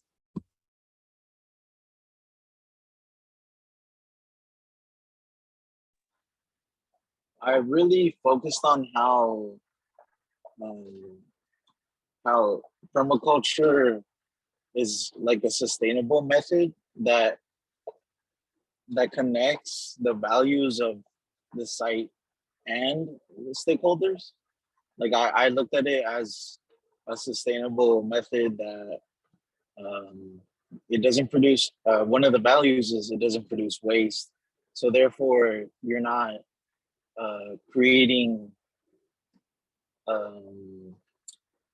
you're basically not negatively impacting the place essentially. So, and then the place I'm saying is like the place before the site, from the site matters book. So like focusing on, you know, the landscape there. So not producing waste and connecting the values of the landscape to the stakeholders. Nice. Thank you so much for sharing that, Stephen. So really being mindful about the environment as a stakeholder, it sounds like the environment is also a stakeholder. So in addition to the people, the environment as well as the site all are considered right within this concept of permaculture design. Thank you so much for sharing that, Stephen. We'll go to Jenna and then to Dan. I actually didn't finish them because I have some house stuff that came up, but I didn't get a chance to do them yet. Say that one more time, Jenna. I didn't get a chance to do them yet because I had something come up. Okay, no worries. We could go to Vivian and then Dan.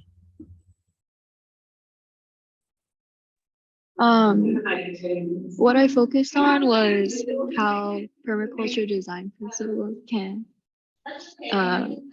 be important in the interest of the stakeholders. I said that applying self-regulation and accepting feedback with communicating with the public and creating a beneficial rapport between stakeholders and the public is really important in the process of building trust.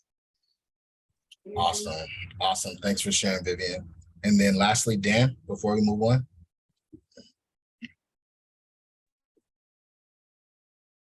Yeah, so I just kind of emphasize how like permaculture involves like just the interaction amongst like a wide range of like living creatures and sustainable living, and there's a lot of benefits.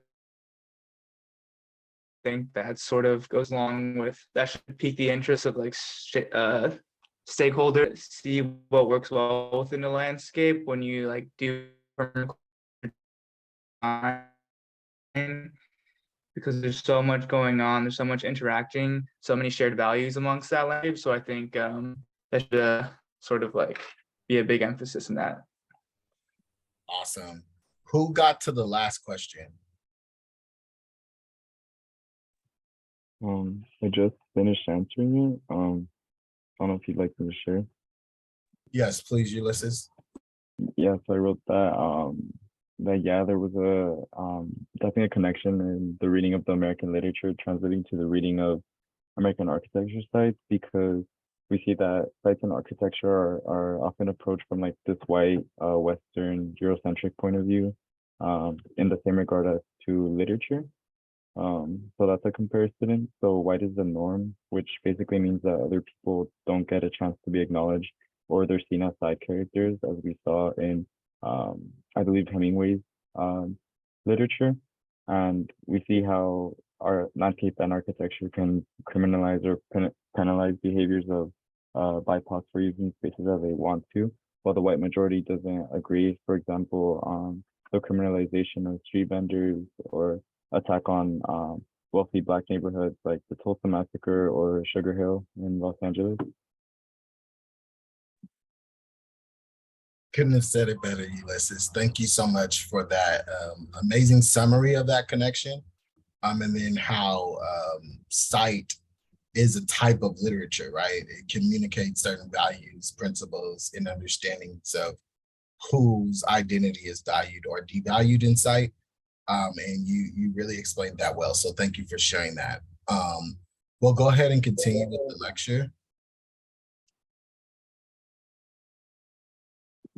Let me see. Let me know if you all can see my screen. Yes. Okay, let's see, present.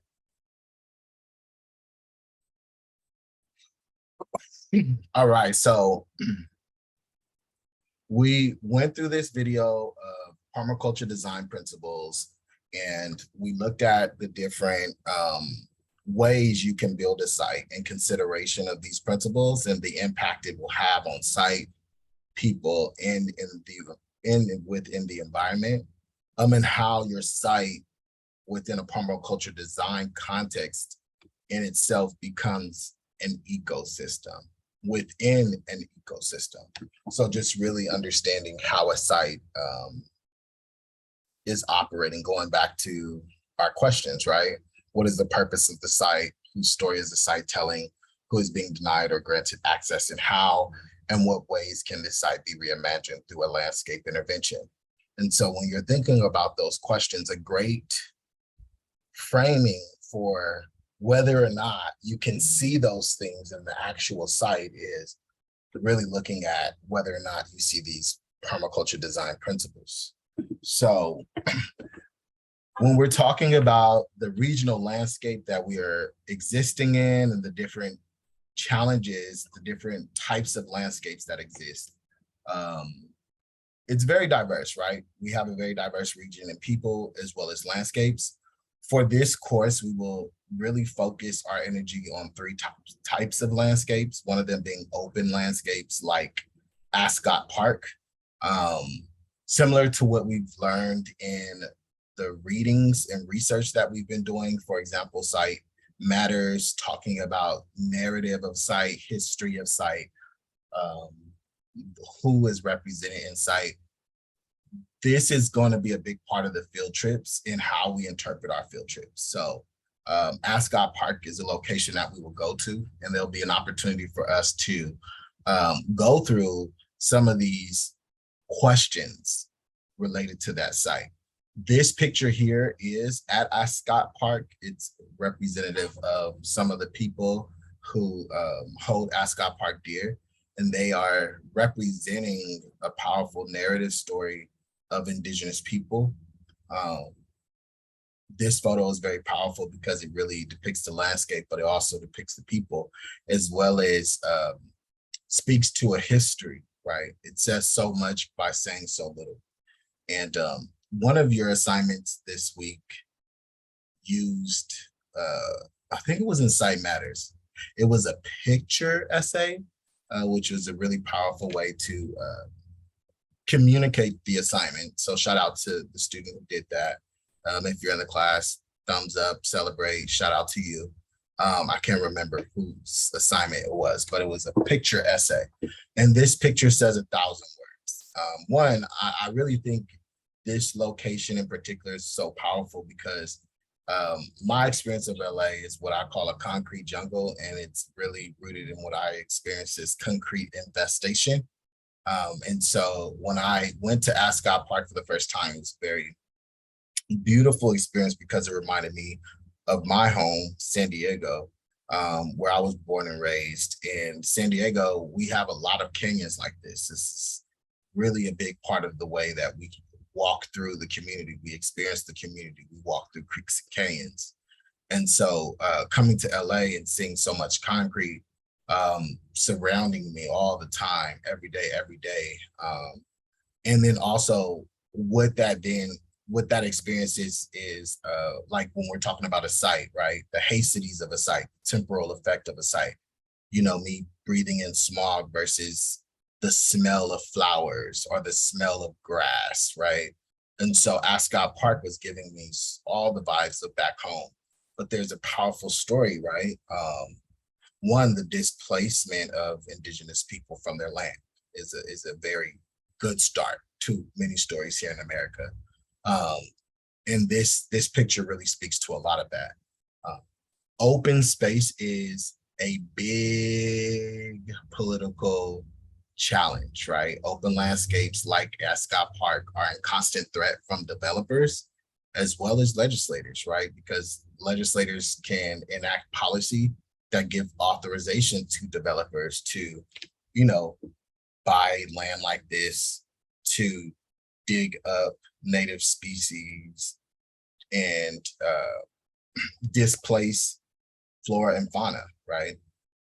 And so when we're talking about open space, we're not only talking about the displacement of people, but the displacement of open spaces like Ascot Park.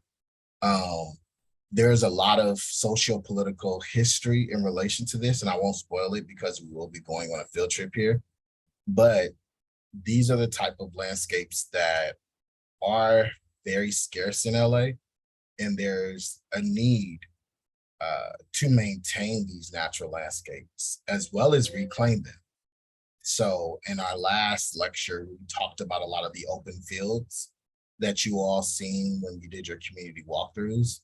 Those could potentially be open landscapes, right? And how can we build open landscapes to be more responsive to the flora and fauna as a stakeholder? Not always this center usage of the people as the character in the landscape, but at the same time, having open spaces like this is also beneficial to people. Ascot Park is a very active place for folks who are working out. There's some really great trails there. And there's several different fields and hills and parks similar to Ascot Park in the area. All of them similar are being are under constant threat of developers. But your projects in this class are looking at opportunities to create a landscape intervention for sites like this as an option. So this is one of the sites, open landscape sites like Ascot Park. And the reason why these type of landscapes are important in relation to the permacultural design needs of that site, as well as the region as a whole. So these are some of the things that you want to be looking at: the socio-political history in relationship to this site, the relevant environmental impact, the permaculture design considerations of site, as well as your landscape intervention potential, right? And so when we're thinking of this and the other sites that you'll be presenting today, I want you all to start thinking through your midterm assignments as well as your finals. Your midterm is going to be a proposal. Your final is going to be, well, so let me rephrase that. Your midterm is going to be a completed narrative canvas of your proposed intervention, the different components of that intervention, the different stakeholders, the different demographics, whatever policy that are relevant, right? And so that's what you want to do for your midterm. And your final will be an actual proposal of what you explain in your canvas related to your landscape intervention. So just keep that in mind. Open landscapes is one of those sites. I had a question about that. Yes. I see that so far we are focusing on like site and landscapes, and you do mention policy, but I'll just this is like just like a general question, is like, how do we apply these permacultural designs and trying to combat sustainability, or not combat sustainability, but design with sustainability, and combating climate change, right? How do we navigate like through the existing policy like that? That's just my general question for like as we go further, like navigating with working with public and private space, really, because that's where the controversy I see is. How do we and those barriers in between and eminent domain, and the history of redlining. So I just wanted to like ask that general questions, like how do we navigate through that policy? Well, I think part of it is telling the story of it, right? And that's why the narrative canvas is going to be a very strong tool for you all to use as you're thinking through your midterm and final projects. And then also just your site analysis, right? When you're thinking of what you want to focus on, what your focus area would be for your intervention, you want to identify the policy window, right? What is the policy window that's related to that? And there's different ways that you can identify what that policy window is. One, it has to be specific to site, right? The jurisdiction of site, whether it's in a city or county, whether it's in a state, right? Then with that, you'll be able to investigate the existing policy windows related to the issue that you're trying to address, right? So if it's water capture, there's policy windows that address water capture at the local, state, and or federal level. For the conversation of this class, we're going to keep it within the local jurisdiction. So if the project is in the city of Los Angeles or the city of Montebello, whatever city it is, you will want to identify the local legislative policy windows, right, that exist. Your assignment last week that was assigned, it's due next week. It gives you an opportunity to leverage the narrative canvas to review the assigned reading. And so the assigned reading has all of those components in it. And it'll allow you to kind of start to grasp what a policy window looks like, and the different ways you can leverage a policy window for your proposal. So yes, Stephen, policy windows are going to be a big part of your proposal, especially because they're a stakeholder. Many times the policy is going to affect the type of project you can do. And so in this course, you'll be able to identify how your policy window that you research influences the type of project you propose. Does that help answer your questions, Peter? Yeah, definitely. Like I'm getting there. Like the one more question is, so a policy window is just the window. I'm just thinking of window more like in time, but is it more window in the location where that policy gets enforced, or it's what like is the window the of definition? opportunity. You can say a window of opportunity. The policy would be specific to whatever you're trying to address. So let's say if there's a policy that is addressing climate change and your landscape intervention is good for climate change, then you would communicate that this LA City policy that addresses climate change is aligned to your design proposal in this way, right? You could call out, let's say, the elected that proposed it and say the proponents of the policy that is aligned to your proposal. Okay, I see now. So it's like basically borderline proposal, but it can become policy. Is that what it means by policy window? I'm sorry if I don't get it. There's multiple ways that it can look like. For this particular for your projects, you want to look at either existing policies or proposed policies, right? So these are things that you can say, oh, for example, the city of Los Angeles, they have uh, something called the Green New Deal, and it's proposed initiatives related to environmental justice efforts, planting trees, addressing wildfire risk in the urban landscape, right? So you would be able to say the city of Los Angeles has the Green New Deal, and within that, they are proposing to address wildfire landscapes by doing fire remediation, right? So those prescribed burning is what I meant to say. So that would be an example that your project could speak to in whatever way that you're saying your intervention would, right? You would propose your project in relation to that policy window.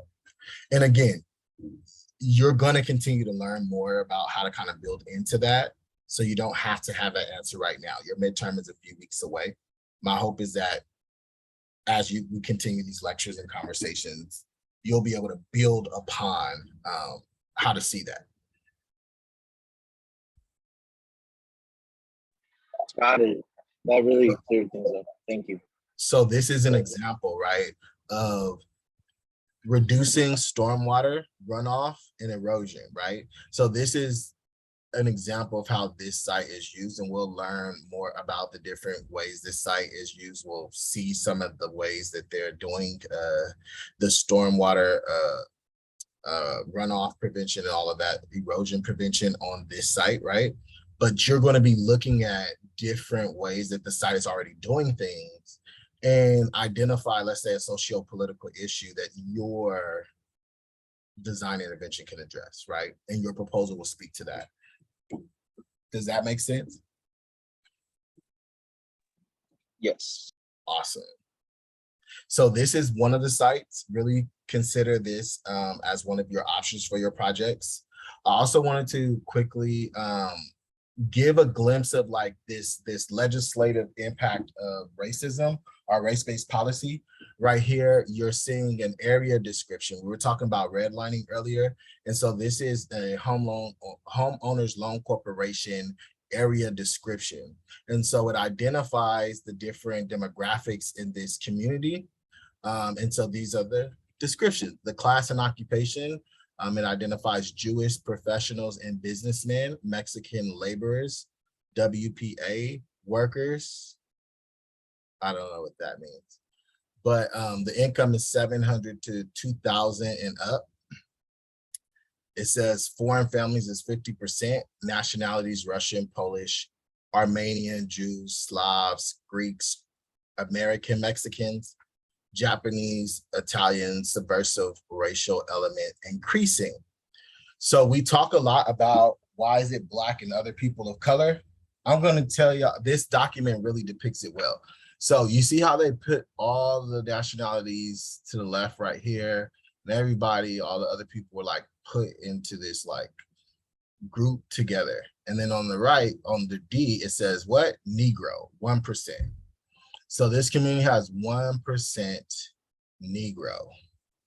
That is indicative of the subversive racial element increasing, right? And so the Negro element was a strong factor of what an area description would get based off of these ratings. So this is a description of the characteristics. Level to hillside with generally favorable grades and comparatively few construction hazards. This is Boyle Heights, by the way. Land improvement 90%. This is a melting pot area and is literally honeycombed with diverse and subverse racial elements. It is seriously doubted whether there is a single block in the area which does not contain detrimental racial elements. And there are very few districts which are not hopelessly heterogeneous in type of improvement and quality of maintenance. Schools, churches, trading centers, recreational areas, transportation are all conveniently available. Many of the thoroughfares are arterial in character and constitute traffic hazards. This area is wholly in the city of Los Angeles. It is hazardous residential territory and accorded a general medial red grade. Although in many parts slum conditions prevail, the federal government in conjunction with the city government are undertaking a slum clearance project covering 41 areas in the extreme northeast part of the area. And so this is explaining how the city government and the federal government were in cahoots of displacing people, as well as racial categorization of communities and areas in a way that then gave them the green light to what do? They did slum clearance.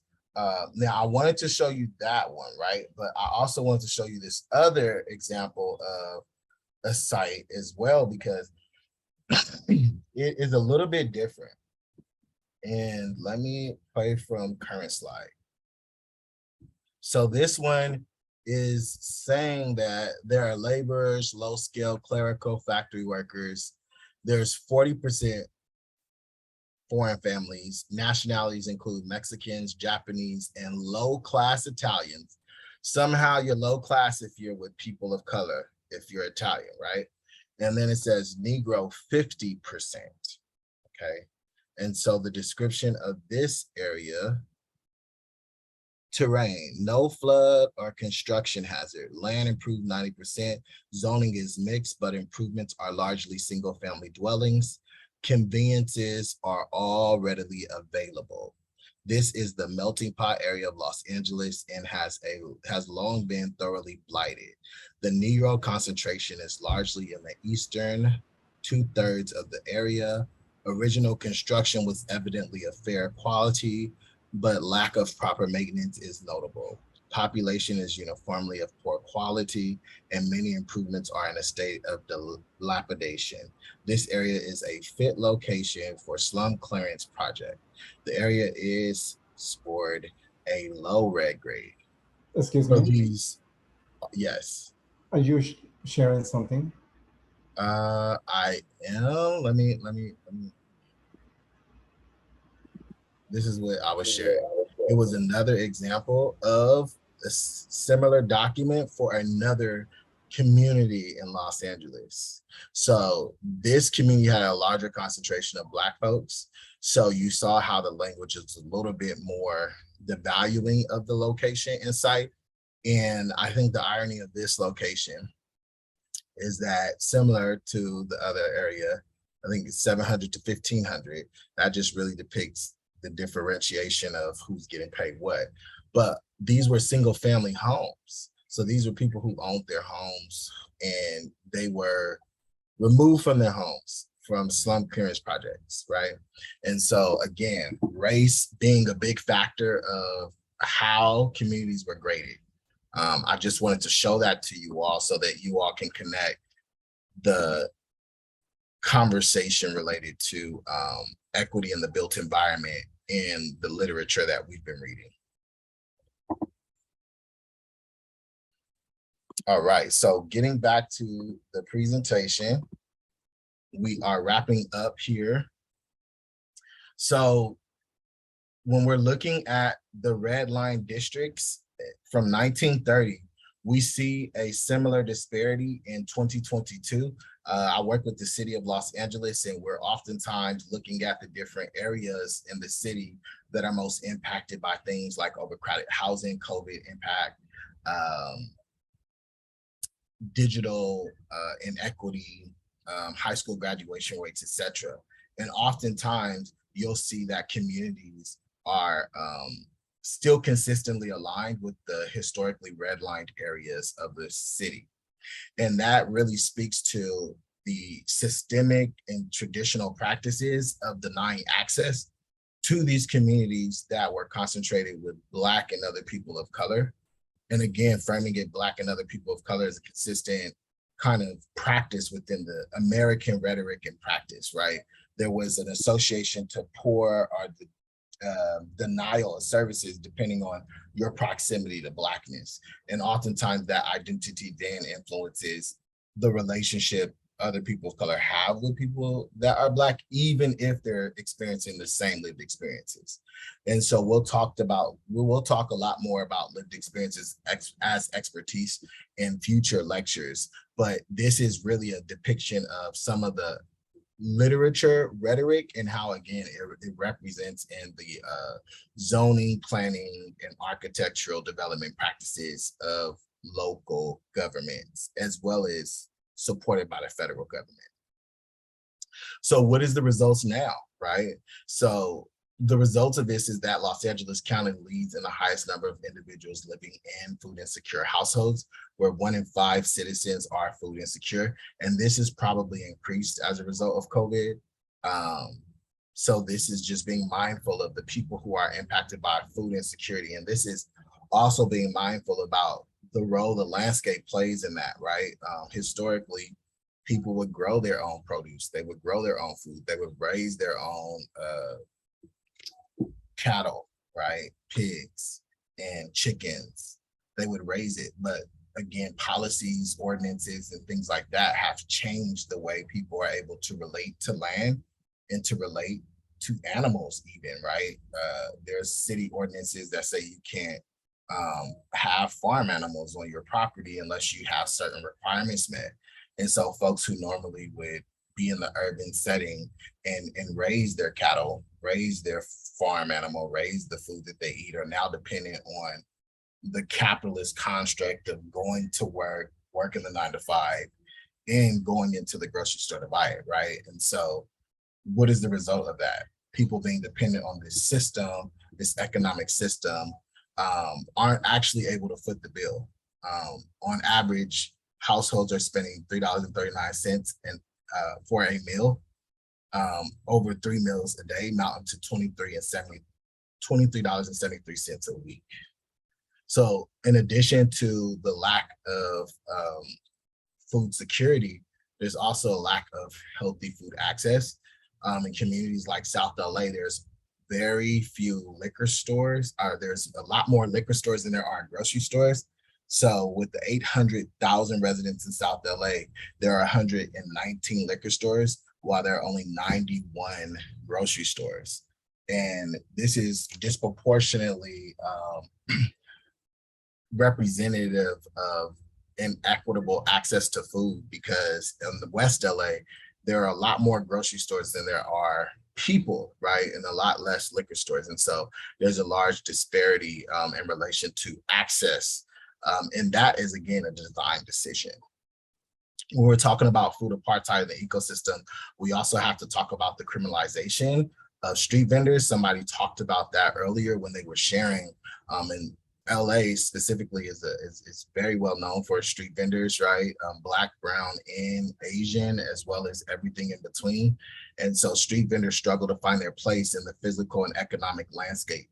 So when we're talking about landscapes, we'll also visit a street vendor site and really look at ways that we can create space, make place for stakeholders like street vendors, right?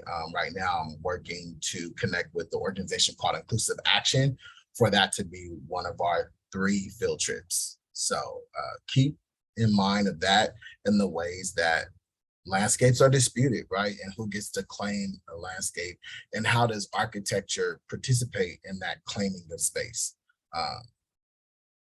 So with that being said, the criminalization of street vendors is ironic because we're really looking at the disparity of food access. So why not support the infrastructure of new economy and support, street vendors who are offering healthy food options in these communities who are historically food insecure, who are experiencing food apartheid, and live within a food swamp. So what are some of those terms? Food insecurity is a description of food intake or eating patterns because of lack of money and other resources. It's reduced quality, variety, or desirability of diet, little or no indication of reduced food intake. Also, food apartheid is a relentless social construct that devalues human beings and assumes that people are unworthy of having access to nutritious food. And again, that's read through the design practices of what's available within those environments. So Food swamp is an area where an abundance of fast food, junk food outlets, convenience stores, and liquor stores are outnumbering those healthy food options. And so there is a food access research atlas. So if you are interested in understanding what it is in your area, your region, how accessible is food where you're at, definitely take a look at the Food Access Research Atlas. And then also, I used to work for an organization called the Los Angeles Food Policy Council, and we developed a tool called the Food Systems Dashboard. And so it allows you to see where are certain resources and food exists in the environment. So when we're talking about landscape, right? How are we supporting the construction of nurseries in the city of LA, community gardens, edible gardens, right? How are we constructing gardens in the county of Los Angeles, right? And so this dashboard allows you to see where those sites are located. And then it also allows us to see where those gaps are, right? And so when we're thinking about filling those gaps through architecture, how can we identify where those things are needed most, right? We use things like geographical information systems to see where the most impacted communities are, and we inform the gap through a design proposal. So another site in LA that many of you may be familiar with is the site of people experiencing homelessness. In the county of Los Angeles, there are almost 60,000 people experiencing homelessness, and it has increased over 12%. 33% of the folks who are experiencing homelessness are Black, although Black people only make up 8% of the county's population. So there's a disproportionate representation of African Americans in the homelessness population. And there's a lot of context to that. And a lot of times we as a human species ignore a problem until it's our group, right? But when we're seeing the experiences, the lived experiences of a human being, it becomes something that we as a human being can also experience. And we have to investigate the how, the why, and improve some of those things, right? And so LASA, the housing authority for both the county and the city, they've identified this discrepancy being a structural issue and have recommended 67 strategies to address it. There are a lot of projects in the making to address this, right? And so what does this have to do with landscape? Well, on these sites, at these locations, we want to be mindful of what landscape they're engaging with. So my vision is the last field trip for this course would be to go to a location where a homeless supportive site is being developed, and you all can potentially propose a landscape intervention for that site, right? And so those will be the 3 location sites that you all can choose from. And so as we continue the class and we're thinking through permaculture design principles, landscape interventions, equity, identifying who the stakeholders are, identifying the policy windows, you can look at it through those 3 windows, right? Open spaces, economic spaces, claiming site, and then site for homeless people experiencing homelessness, right? With that being said, when we're thinking of the opportunities for change for your landscape architectural project proposals, you want to be thinking about identifying design practices that facilitated historical harm, impacting social and academic, economic, health, and environmental outcomes. You want to reintroduce native flora and fauna to the ecosystem through landscape design interventions. You want to advocate for equitable distribution of land, access, and housing. Reclaim green space and provide opportunity for BIPOC communities to grow, produce for sustenance and economic opportunity. Leverage permaculture design principles through funding and policy to invest in landscape intervention. So again, you'll identify potential funding opportunities, policy windows that exist at the city, county, or even, let's say, institutional level, if you want to do it, like, let's say, at your university. So these are the type of things that I want you all to consider, and the tool that you'll be using to like walk yourself through your site analysis, your site proposal is the legislative canvas. So you'll identify your focus area, which will go at the top, and then you'll identify the challenges that your focus, your environmental intervention, your landscape intervention would be addressing, right? Are impacting, and then how your solutions being proposed through your landscape intervention will address those challenges. You've done a walkthrough of how to develop narrative, right? And so you'll continue that in your proposal, identifying, communicating what conflicts are identified, what characters are identified, how do people of color experiencing systems differently. If it's not people of color, it can be people of other identities. But you want to identify that because your design intervention should create more inclusion and identify how the existing design is being not as inclusive as it could be. You want to identify the permaculture design values that you'll be incorporating. And on the left side, this is more of like the research stuff, identifying the existing systems that influence the challenges that are happening. We talked about policy windows today. Policy windows are opportunities to create pathways for your solutions. So your legislative pathways for your landscape intervention. The landscape mapping is really about identifying the different stakeholders, demographics, adversaries, and champions. Again, you'll be thinking through this as we continue this class, but the assignments that you've been assigned are helping you get used to reading, let's say, the assigned readings and using this tool to investigate it so that when you're preparing for your midterm and your final, you would be able to use this tool in the identification of your own project. So with that being said, I'm gonna go ahead and stop sharing. I'm gonna open it up for any questions that folks have.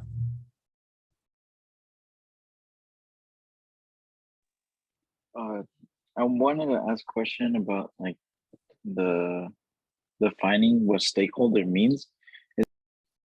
Hold on.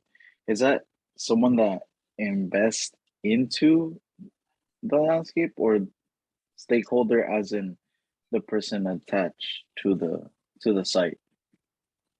It's what I'm both, right? It's Okay. anyone who is impacted by the site, right? And so your assignment won't have to identify every single stakeholder, but I do want you to identify your target demographic that you want to benefit from your site, potential adversaries, as well as champions. So those are like the three categories of stakeholders. And then also your site is also a stakeholder. So that's how I want you to think of stakeholders. Site as a stakeholder, adversaries as stakeholders, champions as stakeholders, target demographic you desire to benefit from your intervention. It could be any of those stakeholders, right? But you want to highlight who your target demographic is. So that is the class for today. I did want to go over the assignment for this week. So feel free to jump off if you'd like, but I will stay on to go over the assignment. For this week, we are doing urban sustainability through environmental design.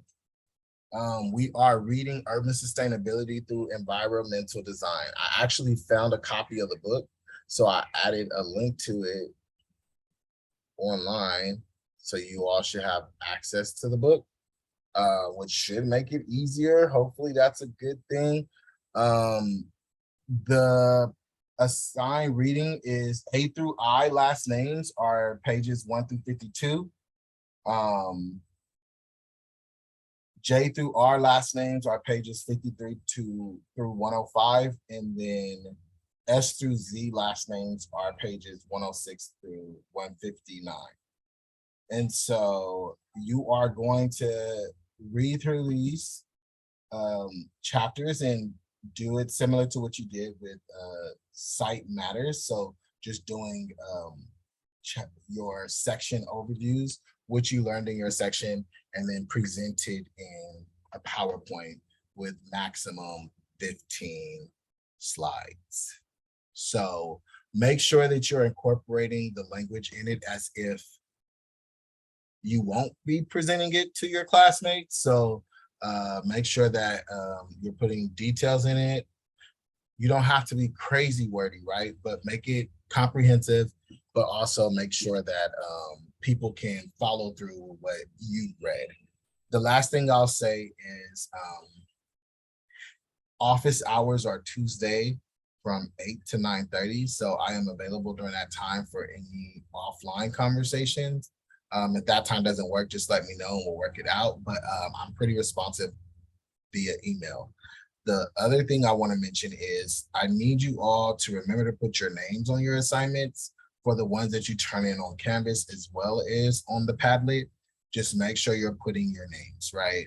There's one assignment that's hanging out on the Padlet doc that I cannot associate with anyone because there isn't a name to it. So if you can associate, just put your name on it so I can put it next to your assignments. And that's it. So that's the end of this class. I'll stay on for a couple of minutes for anyone that has any questions about today's lecture or anything else. Yeah, Professor, I had a question regarding the past assignment. So I don't know if you received my email, but I had trouble. I just submitted it today. Thanks to classmate guidance for the Canvas submission. It wasn't letting me, it was like saying that the file wasn't supported or something like that.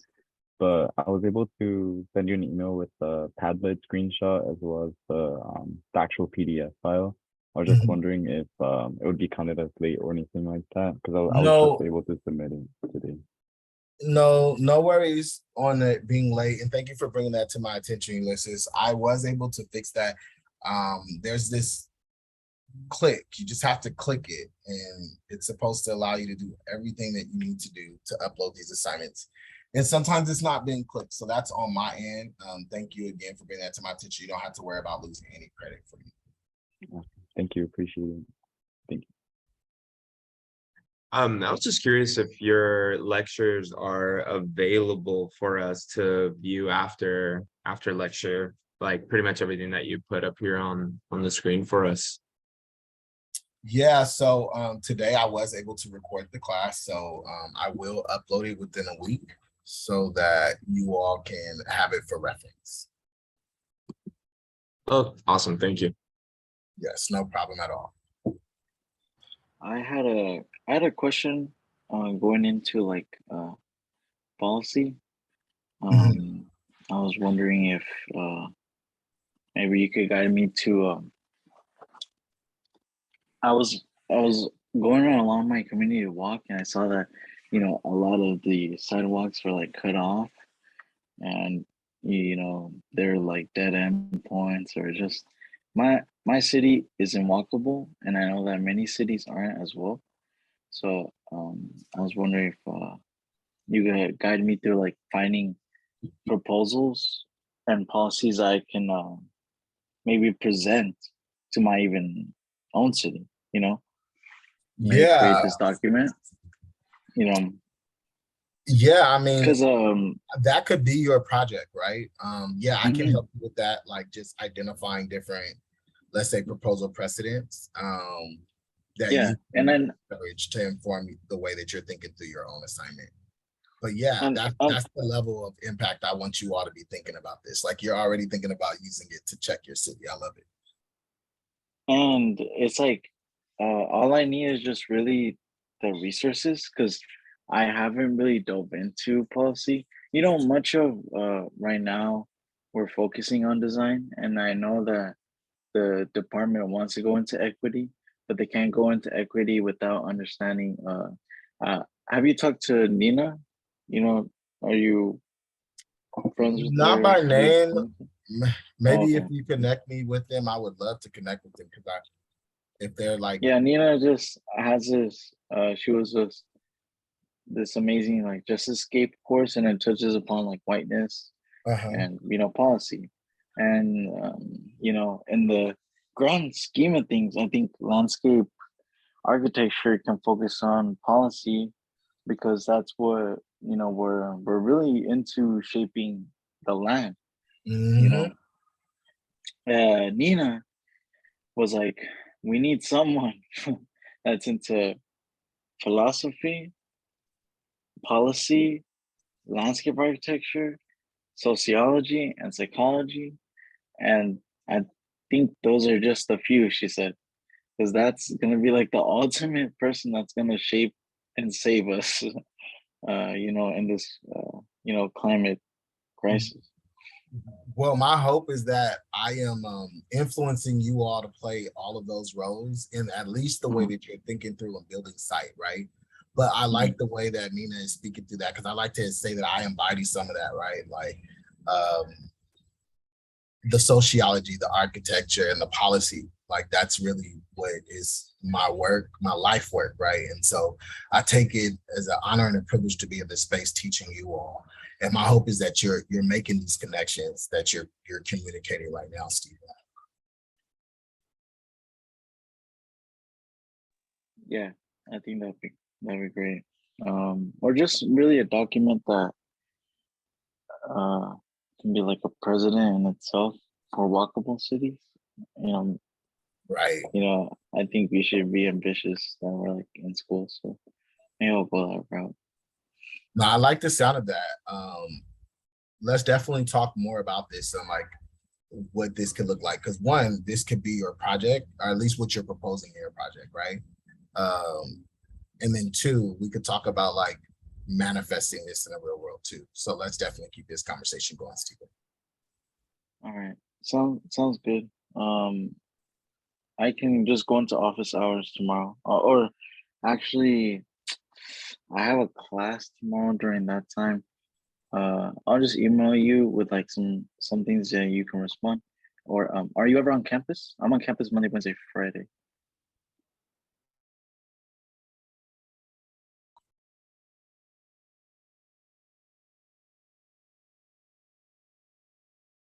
Out to those classes those days. Yeah. Oh, I think he's coming back. Yeah. I'm back.